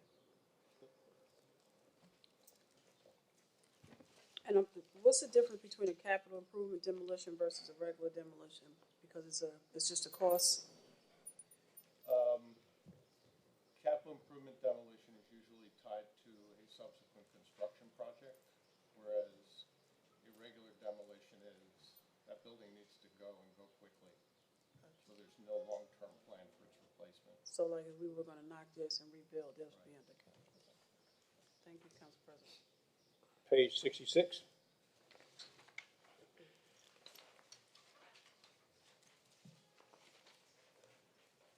Excuse me, Business Administrator, could you tell me what the Green Trust loan is?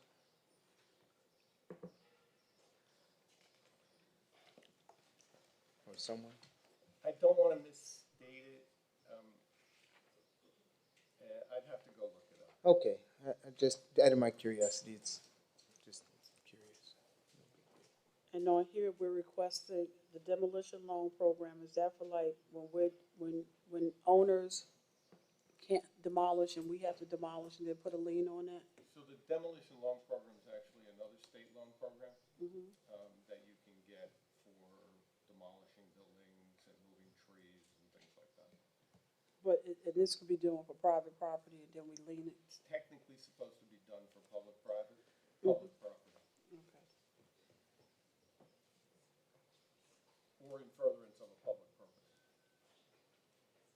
$1 million emergency authorizations, and then one of the things we didn't do this year is we didn't, because I think a lot of this is ordinances or resolutions that we've already passed. I don't know, I think last year you actually attached the, or Matt, you did attach all the resolutions that had to do with things that we've, because we passed resolutions for the emergency, correct? Did we? Yeah, we did, and when we introduced the budget, we had you adopt a couple of others. Right, we just didn't put them in? Right. Okay. That would've been helpful. All right, just for sake, the emergency appropriate, are they all salary related? The emergencies? They're either salary or judgment related, right? They're either salary or judgment related. Okay. And then this severance pay is in anticipation of? No, Or- the severance pay is, we canceled the reserve to capital fund, or to appropriation fund balance, Mhm. and we decided to fund the severance through the emergency. So this is all the money that we had reserved and we just used, okay. Right, and we did that in order to generate surplus to cover the appropriation cap waiver. And so, but again, these severance are anticipated or actual? So the 1.3 is actual. Actual, okay.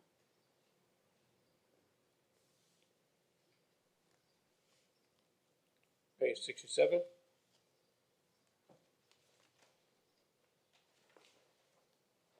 So uncollected is 4.4. What is our collection rate?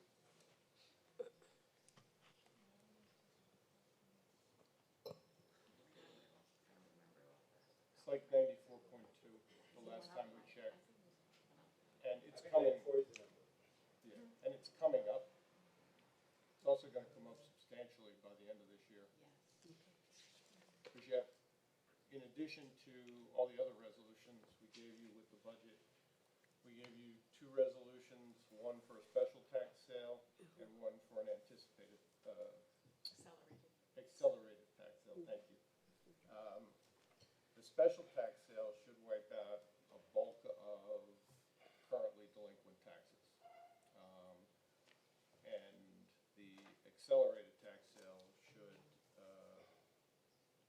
bring in, we're gonna couple the accelerated tax sale with an amnesty period before the accelerated tax sale, and that should increase your 19 collection rate fairly substantially.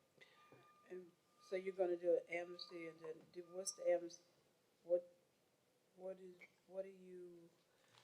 Same amnesty program that. No, I know the program, what are your dates? We'll probably do it in August and September. So- We'll ask you for a resolution in July. So like a 30-day period, 30 days? We're gonna try and do it for 60. 30 to 60, okay. Just, sometimes it takes a while for people to find out about it. Right. So.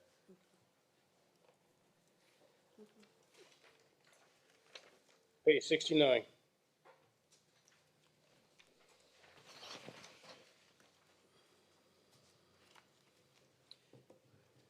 And just for, Council President, to you, to Mr. Hartwick, and probably to our tax collector.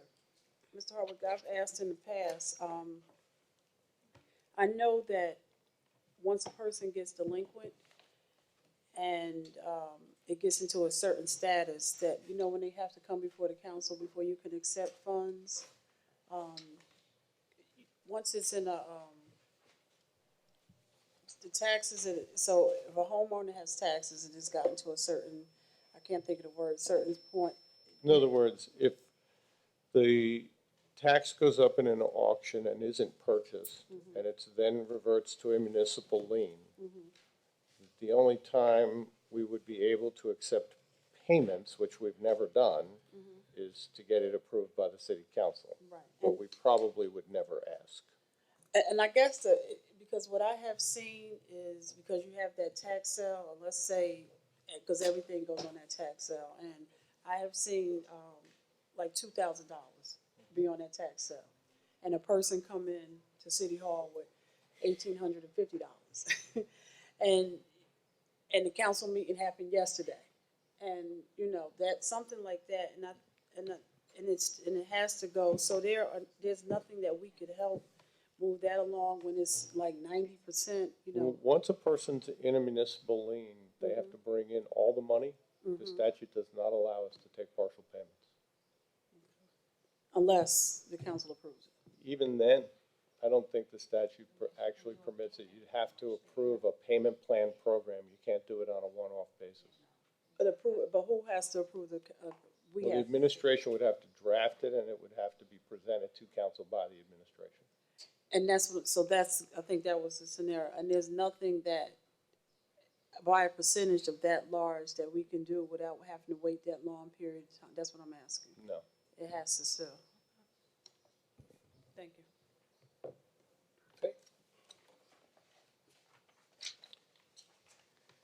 Mr. Mapp, any closing remarks? Well, I want to thank the members of the governing body for the opportunity to present our budget.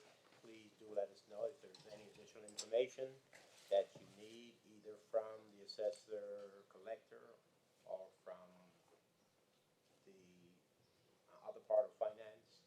Don't hesitate to let us know what you need. Okay, thank you. CBAC, your representative have any questions, comments regarding this portion of the budget?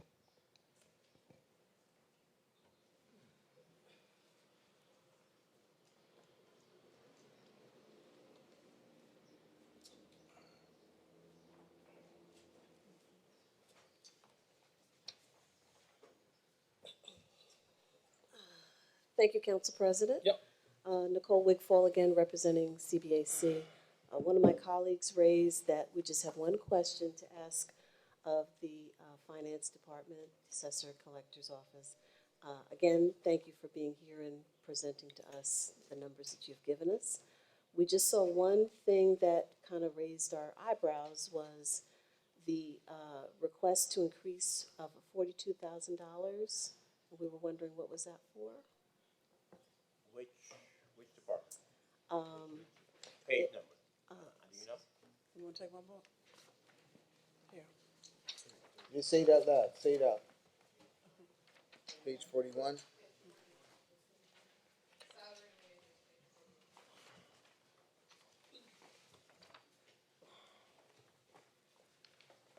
Excuse me, thank you for that. Yes, page 41, salaries and wages.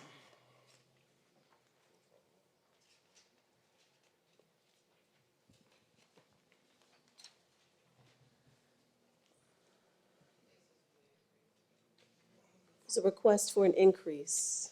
You mean an increase in the salary and wage line? Yes, sir. We basically have a new hire in the finance department. So Yes, sir. it's two things. You have a new hire and you have an overlap for the CFO salary. So you've got two things against the budget this year, whereas in previous years, it would have only been one position. And obviously, because it's a new hire, that's why that position is not clarified, indeed, Correct. itemized rather. Right. And I'm not certain, I don't know where this is gonna end up. The mayor and I are having discussions about whether or not all of these positions will remain in finance or some of the positions will be moved to a personnel division. It's, And if you look at page 39, you'll see the breakdown. Thank you, sir. You're welcome. Thank you, sir.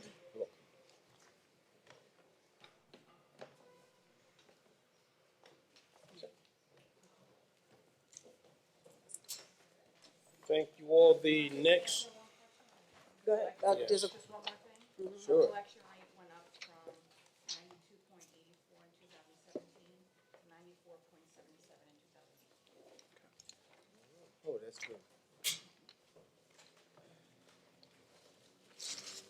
Good news. our next budget hearing will be, this Tuesday at 7 p.m. And the departments are, Council President? Yes, sir. Can I say something before we move off of finance? Absolutely. Thanks for recognizing me, Council President. Finance Department, how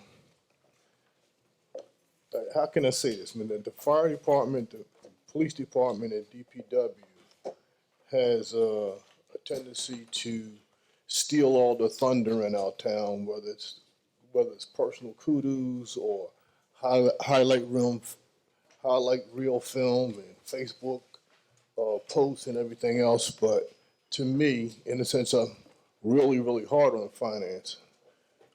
You guys are the only group that are made up of individual professional directors as a team. The other ones have a director and subordinates and so forth. But I look at you guys as a team within a team. You have the responsibility of directing, training, and moving large groups of people throughout our town to move our finances. I see the growth. I see the change since 2014. Just mere fact of looking all at the new professional faces that make up the finance department. It's a lot on your shoulders. I think there's nothing more important to the city of Orange than this finance department doing the day-to-day grind of making sure our tax dollars are being spent properly. I do agree with Mr. Mapp that we need to address that CFO situation, hopefully by early 2020, that we get another professional in there to be part of the team. But I think we've already paid for 2019 to have the way it's set up the way it is now. But just to be keeping it on a positive note, the town's counting on you guys to be behind the scenes, out of the limelight, making sure City Hall operates. We talked about the procurement process. We talked about all this other stuff that you guys do on a daily basis. I think we're moving in the right direction. Appreciate your presentation tonight. But going through the course of the year, I will still be one of the hard but council members talking about finance. So keep up the good work. And I know it's going to be a challenge to continually change the culture and move your subordinates in the forward, but you can do it. Stay online. Well, I appreciate that comment, and I couldn't agree with you more. I say it this way, that the finances of any organization is the foundation upon which success is built. And so finances have to be in order. Thank you. Thank you. Have a motion to adjourn? Motion. Second. Thank you. All in favor? Aye.